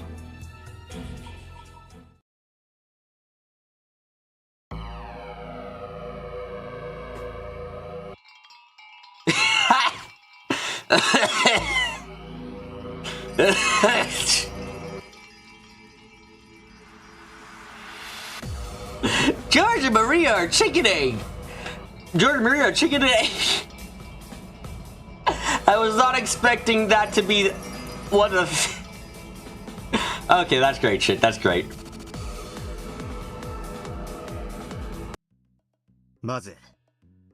First, let's test the theory that Maria could have been a culprit. She's guilty, then Rosa would have been playing dead. She could have carried out the crimes in the first and second Twilights. Then she gets locked in Aunt Nachi's room, and Maria takes over with the following murders. It is impossible for Maria to commit any of the murders in the guest house. So, the most Maria could do was kill Shannon.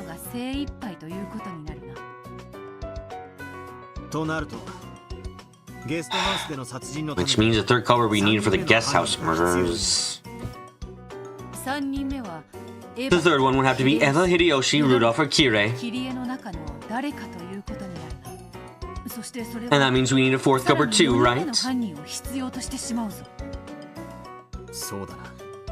You're right. In order for one of those four adults to play dead, Child check them would have to be a culprit too. In other words, if Maria's a culprit, we need to have at least four culprits in total.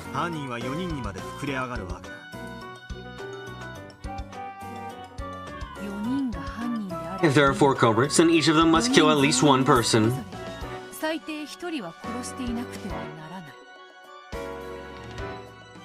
The definition of culprit is a murderer. In which case, these don't quite seem to add up. The four culprits would then be two adults and two children. One adult is in charge of the murders in the first and second Twilights. The other adult handles the murders from the guest house onwards. This is where we get a contradiction. A culprit is defined as one who murders. That means anyone who's a culprit must commit murder at least once.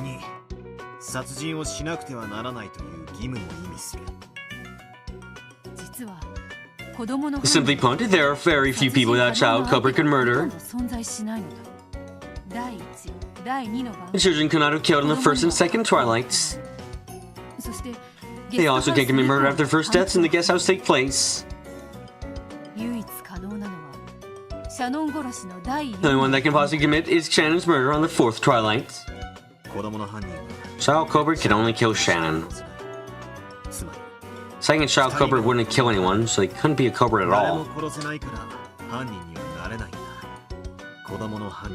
Means there can only be one child culprit.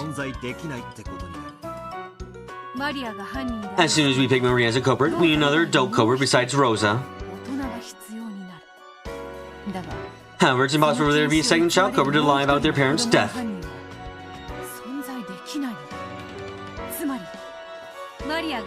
In other words, it's impossible for Maria to be a culprit.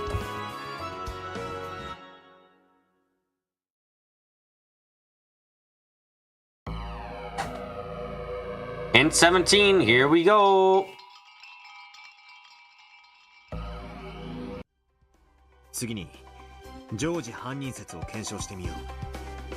Next, let's try a theory that George is a culprit.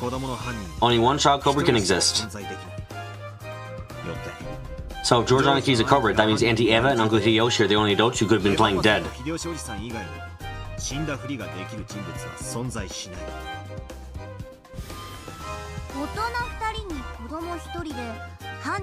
So, a three-person group with two adults and one kid? I see that sounds like you're feeling all the crimes so far, doesn't it?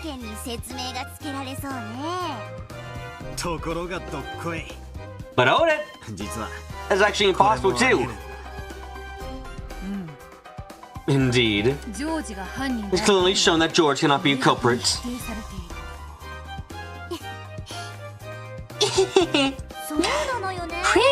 Char. The only kids I can kill is Shannon on the fourth Twilight.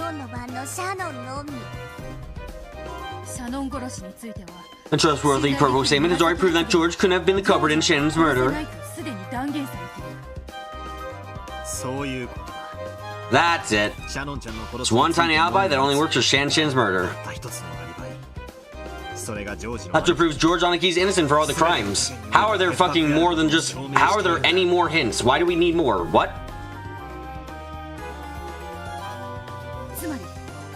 So, we need not suspect George. Which means all of his purple statements can be relied upon.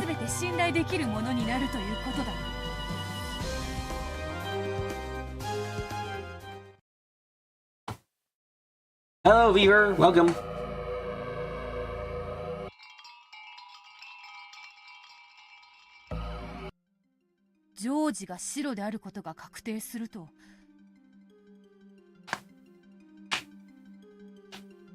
I really want to idiot-proof this, I suppose. Once we're sure that George is innocent, that only makes Maria innocent too. Yeah. You can remember George Oniki's purple statement saying Maria couldn't kill anyone. Since she couldn't kill anyone, she can't be a culprit. So, Maria is also confirmed innocent. Since George and Maria are innocent, that proves that their examination of their parents' death were also trustworthy.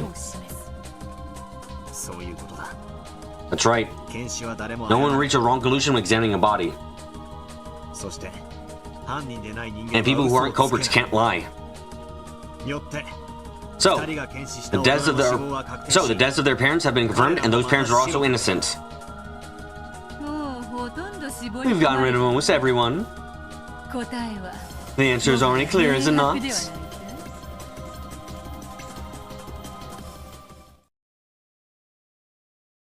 Man, the hints have taken like another hour and a half, or hour and 15 almost.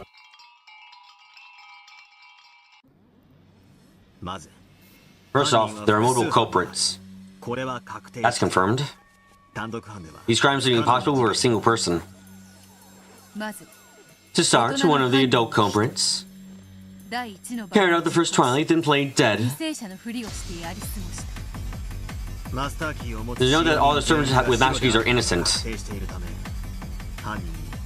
There's no way for the culprit to lock the door to the dining hall from the outside. So we know that the one who locked it did so for the inside room and must have been playing dead. And in order for them to play dead, they need another culprit to lie when examining their death. As Genji-san is innocent, there are only 5 suspicious victims, each examined by their respective children. So that gives us our second culprit, the child of the first culprit. And the child culprit can carry out the crimes once they start occurring in the guest house. Plus, the adult culprit is sealed up in Natsui's room. So, a second adult culprit is needed. 2 adults, 1 kid. That's what our culprit group looks like. Oh my god, I've had the fucking wrong thing in the bottom. Oh my fucking god.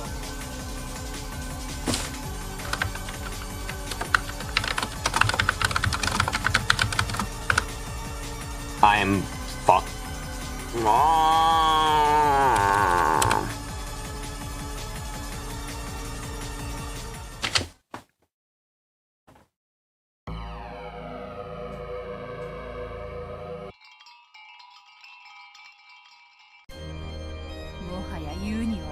It should be obvious by now.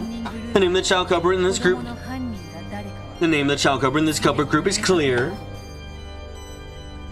For a second there, you thought Ghost of War's plot improved significantly.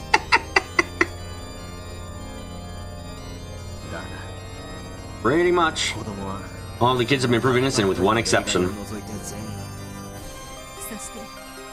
And the only corpse inspections that child culprit could lie about were the inspections of that child's own parents. So, the culprit group was a family of 2 adults and 1 child.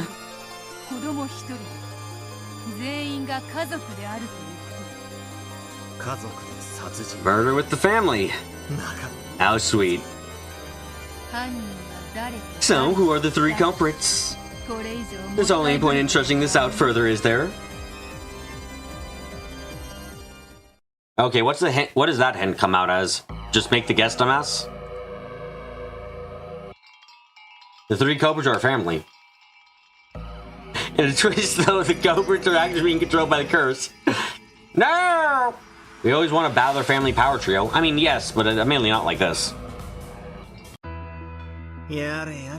Oh, come on. What a messed up answer. Because I was the child culprit. Even my games, Valor Culprit theories were some of the most popular, weren't they? It seems so. Sheesh. Why does everyone think I did it? If you're a culprit, that automatically makes your parents culprits too. There's no need to think this over anymore. We've already won. Wow, that is straight up the answer, okay. There's no need for any more discussions or hints. Let's move ahead with the answer.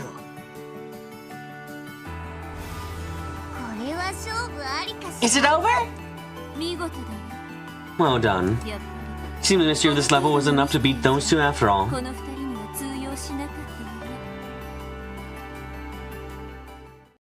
Okay, now I'm going to go into one of the sections and I'll reread a section because oh wait, hold on, I want to see what this, what did they call this one? The child culprit is Battler. Wow, okay. Man, for the one section of this game that we have interactions for, what a wonderful section this has been. Anyway, time to load my save.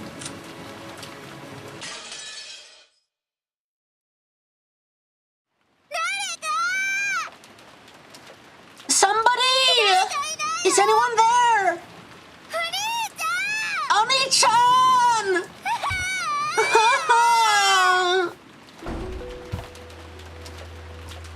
Angie flew to the guest house sobbing.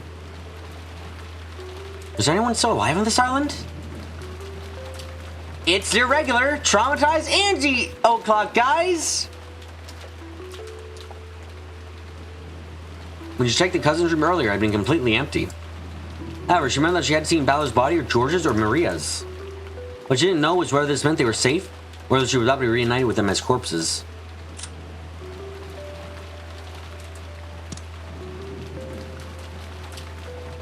Oh, we look at the time. It's the day that ends in Y. That means it's time to traumatize Angie.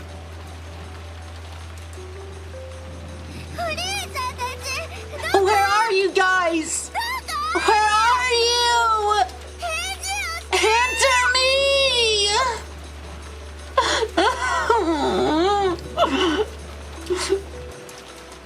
She dashed around through the rain. Where was she going? Not in particular. The lost little sister dashed around circles searching for her brother. Drenched with rain and all alone. Eventually, I thought I heard my brother's voice from beyond a bush. No, it wasn't just his voice. I heard George Oni-chan's and Maria Oni-chan's voices too. I called out at the top of my lungs, but they didn't answer. But it's okay now. They're right there. Just on the other side of the fence. I can even faintly see them through the fence. When I ran around the fence, I found myself standing in front of a shed or something. Must be a shed to store tools for the rose garden.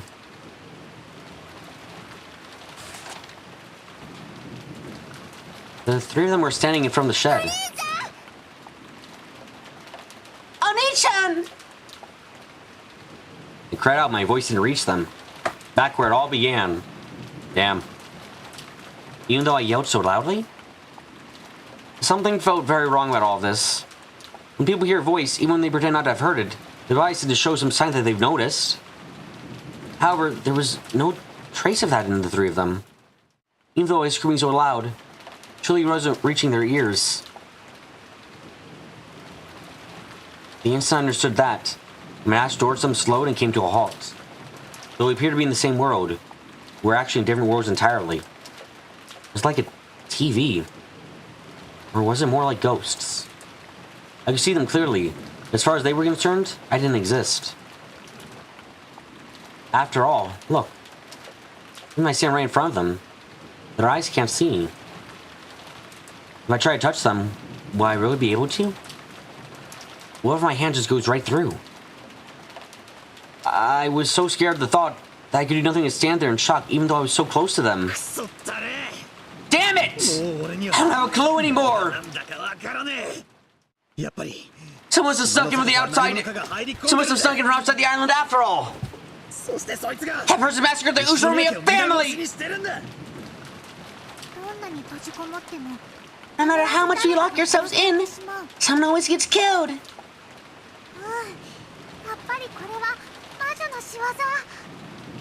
Ew, it's a work of a witch after all. Everyone, calm down. Let's calm down and think. No one exists on this island except those with a direct relation to the Umineko family. That doesn't make sense. After all, we've just seen several murders that would be impossible for any one of us.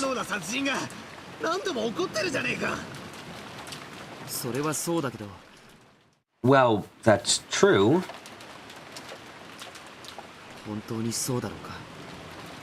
But is it really? Maybe we just missed something.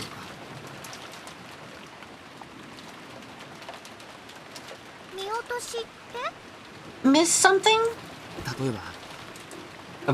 For example, that's right. Maybe someone was playing dead.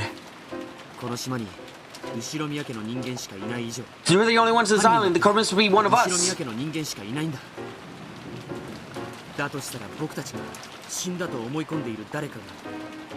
Tell me that someone we thought was dead was actually faking it.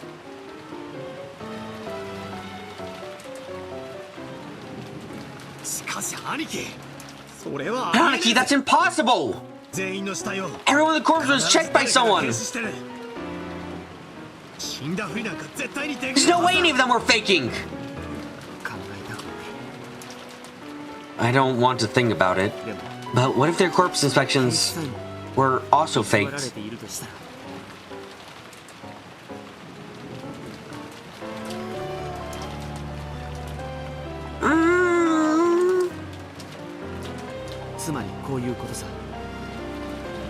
What I'm getting at is this. There were multiple culprits from the start. One plays dead and the other lies and confirms that the first culprit died.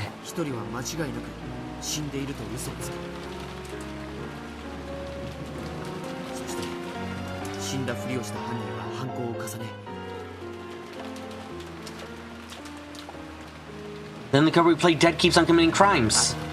Creating the illusion that some stranger snuck onto the island.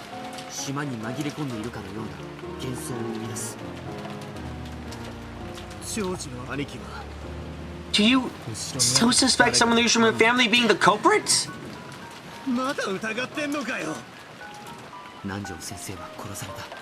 Dr. Nanjo was killed. Since he was killed, it's probably safe to say that he wasn't a culprit.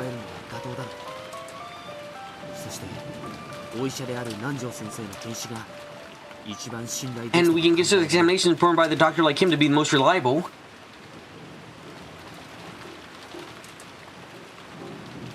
If so, then we can certainly assume that the people whose death Nanjo checked were almost certainly dead. Who did Nanjo check? Genji's corpse? Krasanatsu's corpse?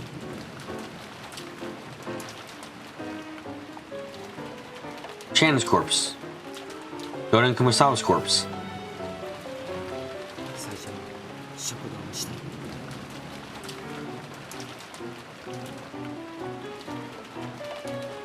Think back to the beginning of the bodies in the dining hall. Of those 6 victims, Dr. Nanjo only studied Genji-san.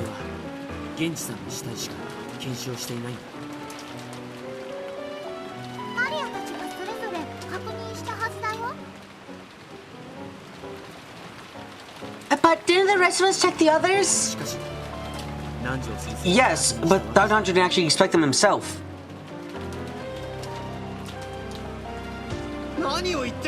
What are you talking about? How could our parents have survived after being killed like that? Anyway, what do you think you're saying, George Aniki? Does that mean one of her parents is the culprit? That's insane! They're killed right at the beginning, and so many of them! How can you go on calling her parents culprits on top of that? How would anyone, not even you, suspect Slayer parents after they've been killed at like that?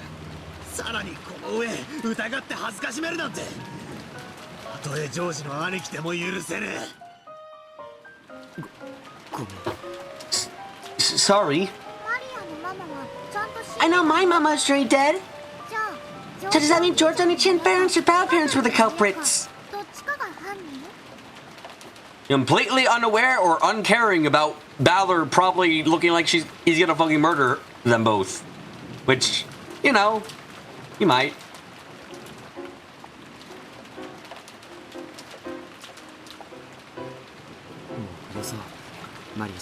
Let's stop with that, Maria-chan. I so lost it a bit just now.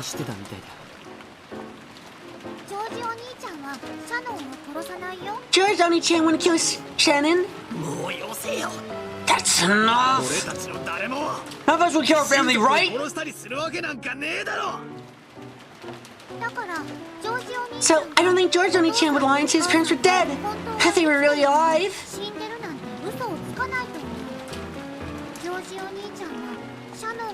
There's no way you would help out a crime if Shannon was going to be killed. Calmly, as though answering a quiz or puzzle, Maria spoke to George. Jesus Christ, Maria, where the fuck is this intelligence most of the time? Are you this good at puzzles always? Or logical reasoning, or like Jesus? Goddamn.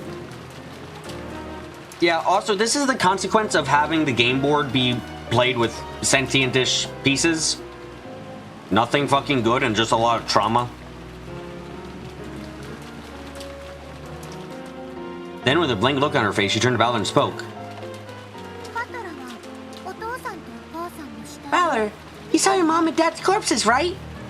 Yeah, I saw them! We all saw them, right? Those pitiful bloodstains. I think you're lying. Wrong time to do this, Maria, but okay.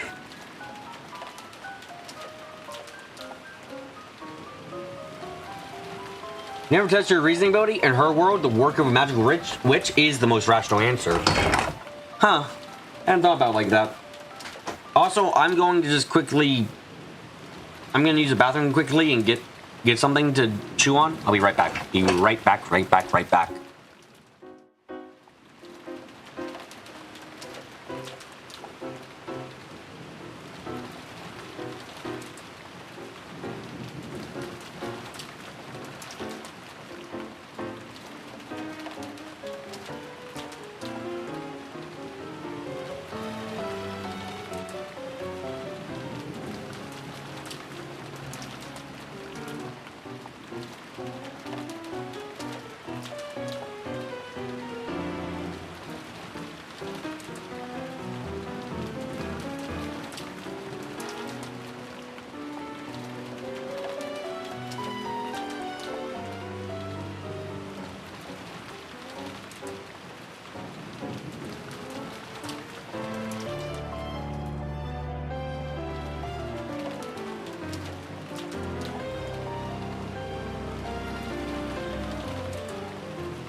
Okay, back to see Maria get punted.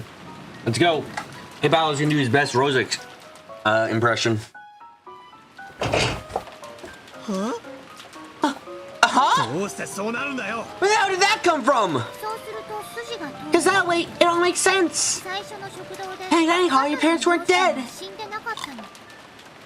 片方が夏日おばさんたちを殺し、内側から鍵を閉めて部屋にとどまる。 One of them killed Aunt Nazi and Uncle Kraus, locked her from the inside, and went in that room. もう片方がそれ以降の The one took over the murders after that. ゲストハウスの密室を破るには内側に協力者がいなくてはならない。 To break open the locked room of the guest house, they need to have a compass そ inside. れはバトル。 That was you. 全部説 That 明 explains everything. Enough! よさないかバトラ君。 Stop it, Balakun. マリアちゃんも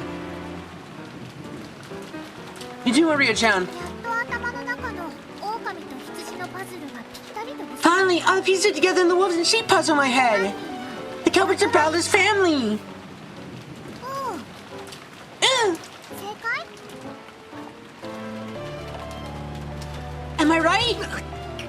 What are you talking about? 正解よ。 Correct. Oh, wow. I even got which one was left behind in the house right. No.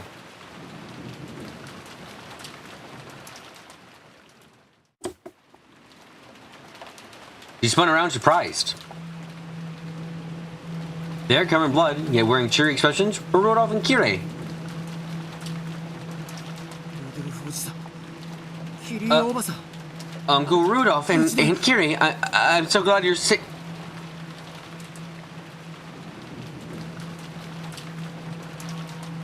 I was saying that much, George realized what the words meant, and his face twisted into an expression of shock and horror.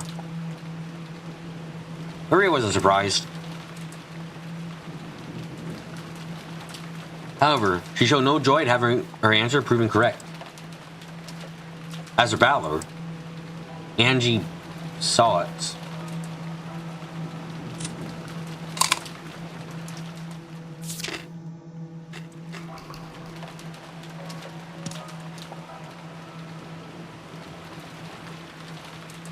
A terrible expression that she would never forget as long as she lived. It was a demon's smile.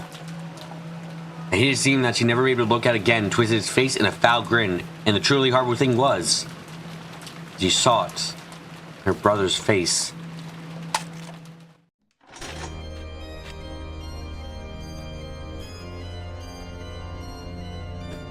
Rudolph and Kirei lifted up the guns they had been holding behind them. There was pointing at the foreheads of George, who was staggering backwards, and Maria, who was grinning as though she didn't care what happened.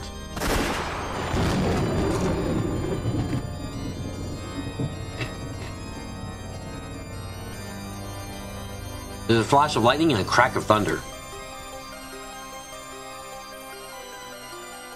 Nothing more could be heard. Then, as George and Maria were snapped around by that roar, the strings holding them were snipped. The two dogs fell into puddles with a splash and stopped moving. 父さん、母さん。 Dad? Mom? All this occurred right before Andy's eyes.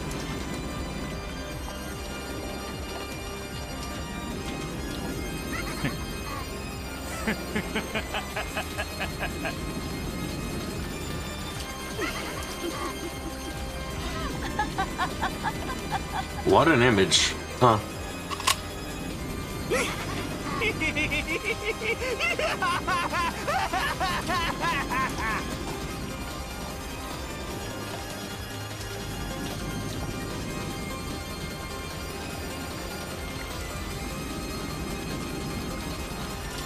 Very good CG. Yeah, no, quite incredible.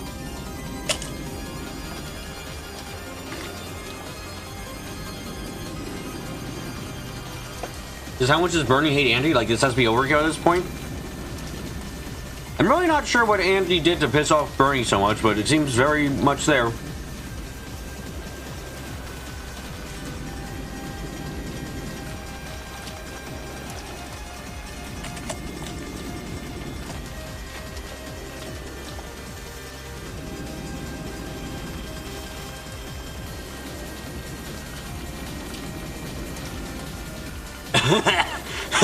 Bird making bird, you can chop on food. Oh fuck, I've gotten into Minecraft. Oh shit.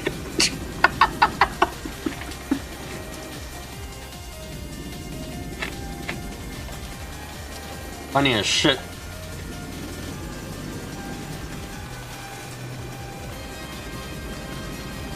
Here we go. Angie, who stood stunned beside them, wasn't visible to their eyes. You feel like Angie's the focus is the only way Bernie has to hurt Beto and Balor? Maybe.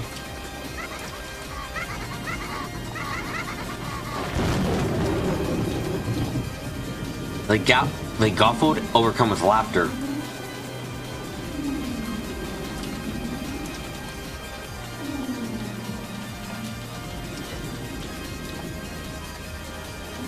Then, right in front of Angie, they start joking and complimenting each other on their kills so far. The three heated faces, the face of her family, made Angie want to cry and vomit at the same time, and it felt as though she would suffocate.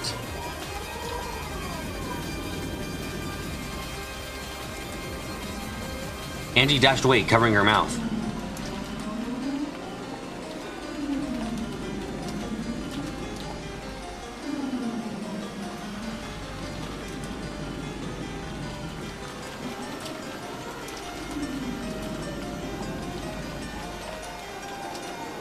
Angie dashed away, covering her mouth. We want to escape the disgusting laughter coming from her beloved family as soon as possible. Then she slipped and fell face down in a puddle of mud. Angie didn't try to get up. In fact, she instead chose to cover her ears to block out the disgusting laughter that she could still hear. As she did, from the shadows of fences and bushes in this inky black rose garden, several dark things slipped into sight. Oh, it's been a while. Hello.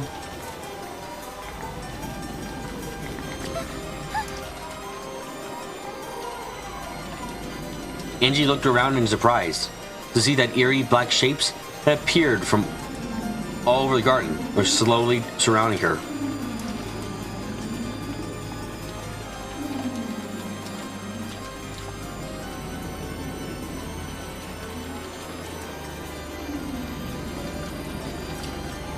It was a crowd of people with goat heads. Their outfits were all different. Some wore suits, while others were dressed casually. However, all of them were covered with darkness, and all of them had goat heads. Angie, bewildered, accidentally let her hands fall from her ears. By now, she couldn't hear that disgusting laughter. Can someone hug Angie like she needs it? God, Angie needs to be hugged and loved and taught that everything will be right in the world now.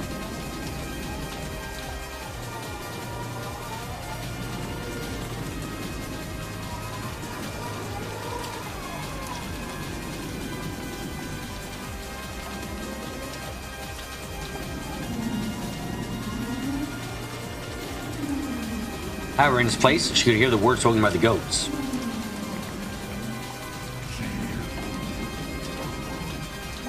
Kiri and Rudolph are the culprits. Balor's the culprit. Balor is the culprit.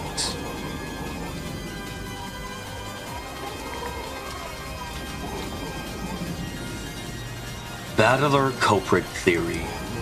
Balor's family culprit theory. All the goats seemed to mumble in eerie voices. They surrounded Angie and began to draw near.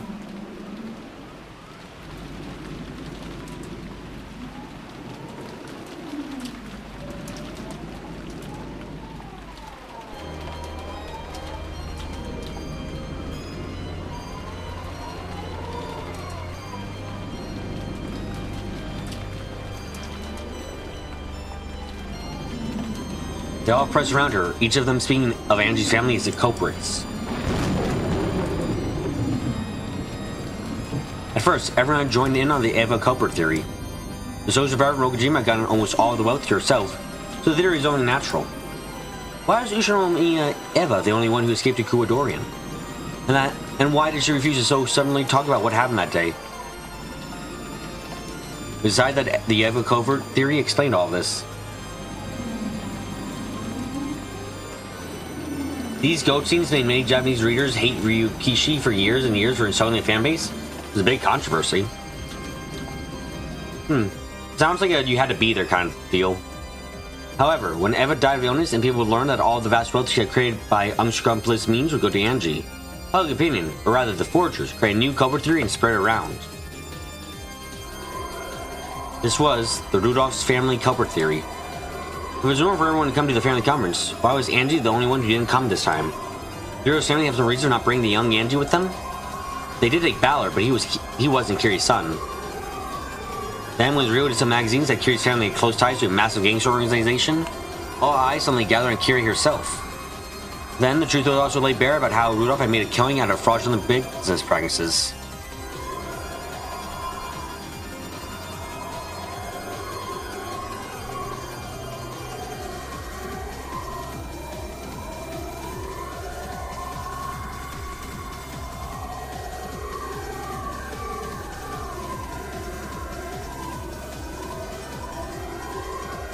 Yeah, here in 2024, the squabbles that before seem quaint.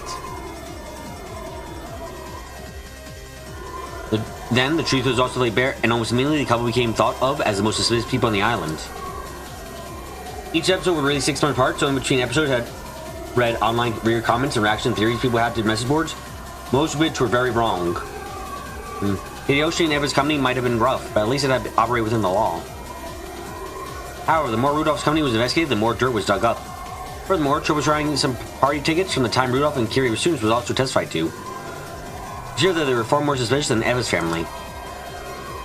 And so in a flash, the Rudolph's family culprit theory expelled the other conspiracy theories, including the Eva culprit theory, and resigned and reigned as the greatest of them all. It wasn't really because it was more plausible than the Eva culprit theory. They had just got on board with the old theory and wanted a new sensation.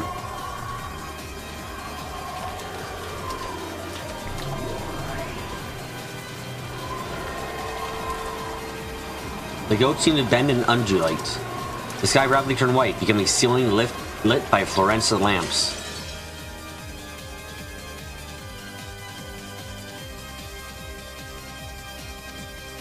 True crime podcast for Kojima. Why can I believe that meant that would be a thing? The goats had changed completely, becoming the shape of girls wearing goat masks. All the girls were wearing the same clothes. It was a uniform. The uniform of St. Lucia Academy. Did you hear the real culprits were Rudolph and Kiri? Oh, I heard that. Yeah, I knew there was something special about them leaving the kid behind.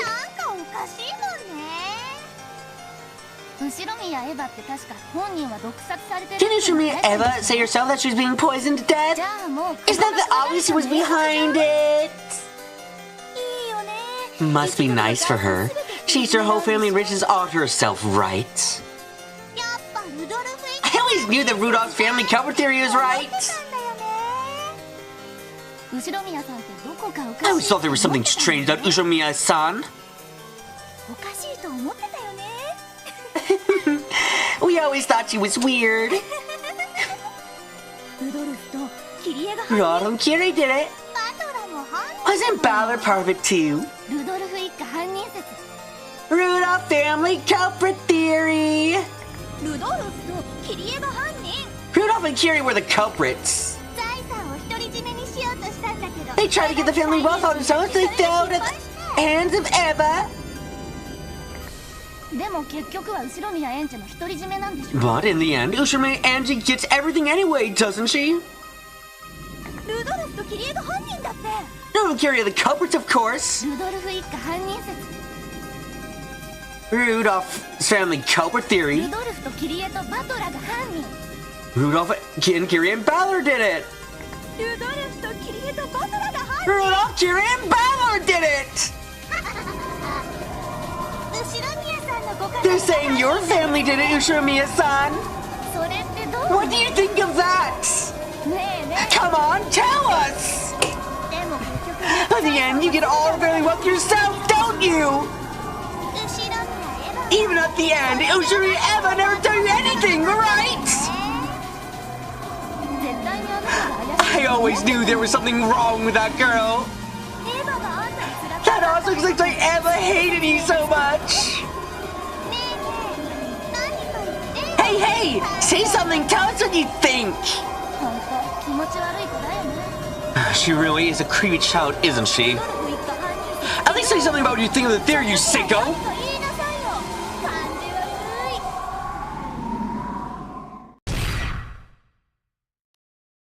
A blade of air swept over me as I crouched down, holding my head.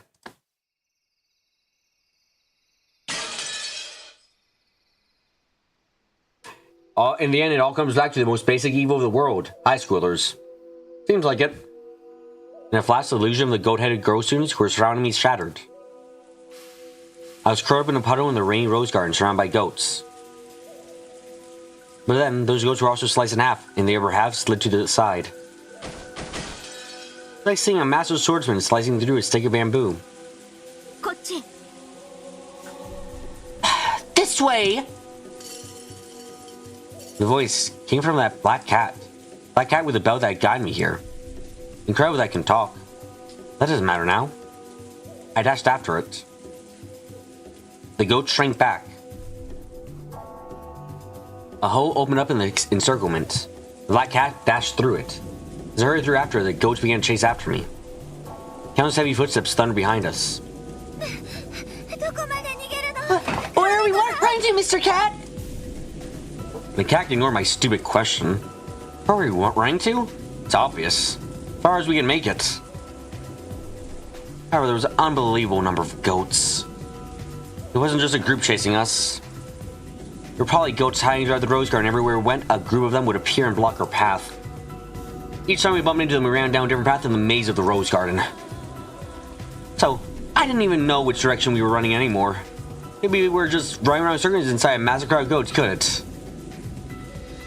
When we ran into the arbor once more, I learned that my fears were justified. The four paths that led from the arbor were all blocked by a crowd of goats. Of course, the path we had come down was also blocked by our pursuers. There's nowhere to go, nowhere to return to. We were finally trapped. Mr. Cat, what do we do? We're surrounded. With a defensive posture, the black cat glared at the goats that surrounded us. It's all over for us. At that moment, I found myself floating in the air. A massive arm, large enough to crush my entire head, had grabbed my collar from behind. Before I could even think to cry out, I saw right in front of my face a pair of strangely glowing red eyes, and a massive mouth with jagged teeth and a foul breath. Oh, Angie's gonna fucking die again. The mouth opened wide, and, writhing as though it was a separate creature, a serpent tongue stuck itself out. Then spat words at me. Rudolph, Kyrie, and Battler are the culprits. Rudolph and Kyrie played dead. The Battler lied when he inspected them.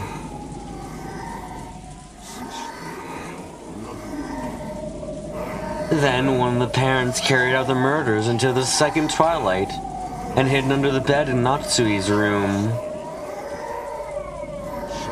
Battler killed Shannon and then assisted in the murders in the guest house. Yeah, this makes me feel bad for coming up with the answer. The other parent carried out the guest house murders. This is the truth. Then that gaping, smelly mouth slowly began to close over Angie's head. Oh shit. 反論 Counter. ルドルフ一家 It's possible from a logical theory other than the Rudolph's family culprit theory. のです A blue flash sliced off the top of a mouth that was trying to eat Angie's head, sending it flying. Oh my god, she's back and I'm happy.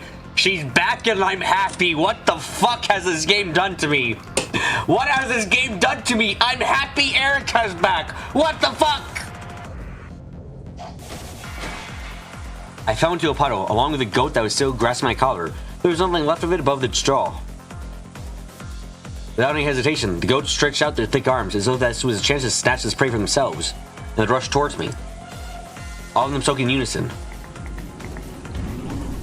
Everything except the Rudolph's family culprit theory is impossible.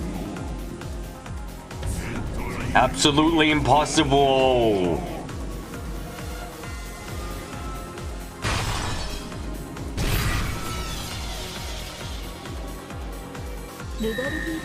It's possible from a logical theory other than the Rudolph's family culprit theory. 例えば For example, a theory with George's family as a culprit is possible.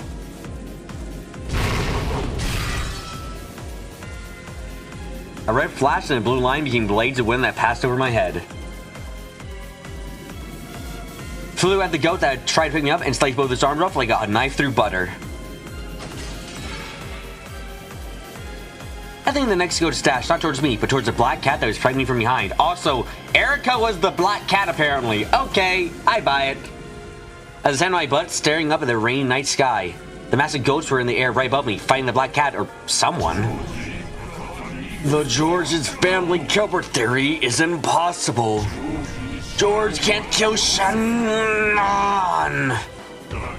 So he can't be a cobra, he can't fake when checking corpses. No, it is possible. A cobra is fine as wanting murders. Never says they have to murder someone who appears in the story. In other words, if George committed murder outside the island sometime before the crime, he could be a cobra without killing anyone on the island, or it would be impossible for him to lie. Oh, he could be a cobra without killing anyone on the island, and it would be possible for him to lie.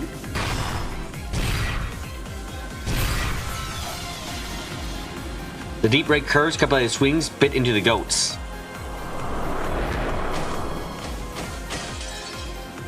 Erica has discovered lateral thinking. What?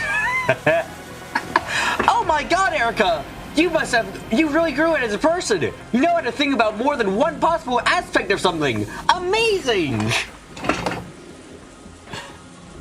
His massive body was knocked into the air and became a bundle of roughly 7 logs of flesh that was thrown into the rose bushes. This time, the terrible force attacked and shocked the goats. They faltered, shook, stepped back. Finally understood. That red slice had come from a weapon that could draw red trails. No, it had also drawn blue trails a second ago. A massive light that could speak both types of truth, red and blue at will. I looked at the sky and let my head hang down backwards. Now that's character development for you. There was no black cat there. God, I feel fucking dirty being happy to see you, bitch. It's nice to see you, goddamn bitch. How you doing? There's no black cat there. There's a girl holding a large scythe. How's that? A deduction like this is trivial for Verudo Erica.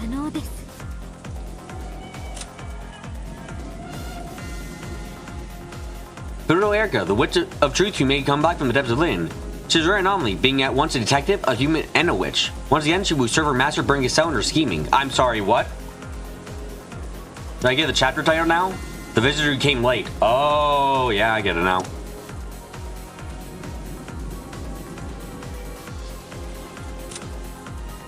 Well, that seems like the best spot to do it.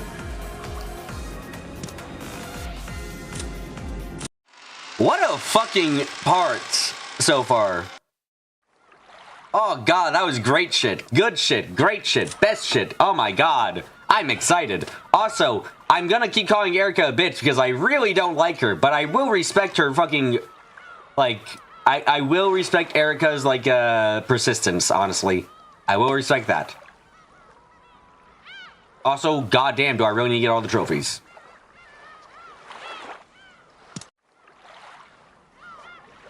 Anyway, guys, anyway, hope you guys had a great time tonight. Hope you guys enjoyed the, my thought process of how I got to my answer.